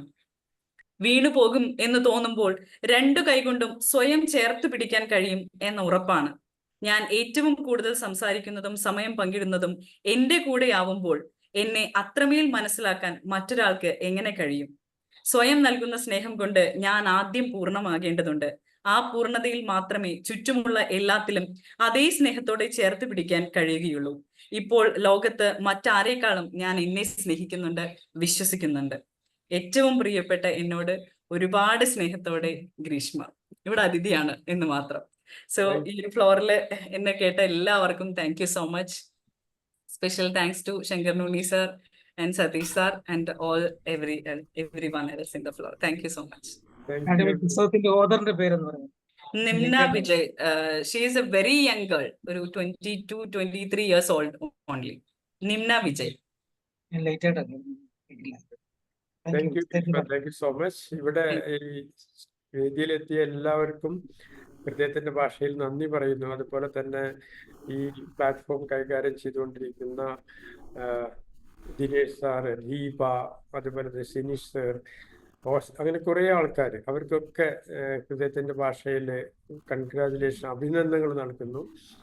ഇനി ഈ സെഷൻ ഇവിടെ അവസാനിപ്പിക്കാനായിട്ട് തൃശ്ശൂർ പോസിറ്റീവ് കമ്മ്യൂണിന്റെ അഡ്വൈസർ അല്ല സതീഷ് സാർ, ഞാൻ മറന്നുപോയി. സതീഷ് സാറിന് ഞാൻ ഈ വിളിക്കുകയാണ്. Thank you. Okay, thank you Shankaran സാറേ, ജനറൽ കൺവീനർ. അപ്പോൾ എന്തായാലും വളരെ മനോഹരമായിട്ടുള്ളൊരു പ്രസൻറ്റേഷൻ, നമുക്ക് എല്ലാവർക്കും ഇരുത്തി ചിന്തിക്കാൻ വക നൽകുന്ന, പ്രത്യേകിച്ച് ട്രെയിനേഴ്സൊക്കെ എപ്പോഴും നമ്മൾ മറ്റുള്ളവർക്ക് വേണ്ടുന്ന നിർദ്ദേശങ്ങളൊക്കെ നൽകി മുന്നോട്ട് പോകുന്നവരാണ്. പലപ്പോഴും നമ്മളെ ഒന്ന് ചേർത്ത് പിടിക്കാൻ ചിലപ്പോൾ സമയം കണ്ടെത്താറില്ല. അപ്പോൾ തീർച്ചയായിട്ടും അതിനുള്ള ഒരു തിരിച്ചറിവ് കൂടി നൽകിയ ഒരു നല്ലൊരു സെഷനായിരുന്നു. അപ്പോൾ അത് നമ്മളെ ഇനി അങ്ങോട്ടുള്ള നമ്മുടെ ജീവിതത്തിൽ ഒരുപാട് കരളുറപ്പോടെ മുന്നോട്ട് പോകാൻ നമുക്ക് പ്രചോദനം നൽകുമെന്നുള്ള കാര്യത്തിൽ സംശയമില്ല. ഇത്രയും മനോഹരമായ സെഷൻ നൽകിയ ഗ്രീഷ്മ മാമിനെ പോസിറ്റീവ് കമ്മ്യൂൺ തൃശ്ശൂർ ചാപ്റ്ററിൻ്റെ നന്ദി അറിയിക്കുന്നു. അതോടൊപ്പം തന്നെ ശങ്കരനി സാറ്, ഇന്നത്തെ പ്രോഗ്രാം നിയന്ത്രിച്ച ശങ്കരനി സാറിന് നന്ദി അറിയിക്കുന്നു. പ്ലാറ്റ്ഫോമിൻ്റെ അഡ്മിൻ കൂടിയായുള്ള Dinesh sir, Deepa ma'am, Sinesh sir, Afsal sir, Prabharan sir, chairman, എല്ലാ എക്സിക്യൂട്ടീവ് മെമ്പേഴ്സിനും നന്ദി അറിയിക്കുന്നു. അതോടൊപ്പം ഇന്നത്തെ പ്ലാറ്റ്ഫോമിനെ ധന്യമാക്കിയ എല്ലാ പ്രിയപ്പെട്ട പോസിറ്റീവ് കമ്മ്യൂൺ വായനയെ സ്നേഹിക്കുന്ന എല്ലാവർക്കും ഹൃദയത്തിൻ്റെ ഭാഷയിൽ നന്ദി പറഞ്ഞുകൊണ്ട് ഇന്നത്തെ സെഷൻ നമ്മൾ വൈൻഡപ്പ് ചെയ്യാണ്. നാളെ വീണ്ടും 8 മണിക്ക് ഇതേ സമയത്ത് നമ്മൾ വീണ്ടും ഈ ഒരു പ്ലാറ്റ്ഫോമിൽ മറ്റൊരു മനോഹരമായ ബുക്ക് ആയിട്ട് കാണും. അപ്പോൾ എല്ലാവരെയും നാളെ പ്രതീക്ഷിച്ചുകൊണ്ട് എല്ലാവർക്കും ശുഭരാത്രി നേർന്നുകൊണ്ട് നിർത്തട്ടെ. നന്ദി, നമസ്കാരം. Thank you.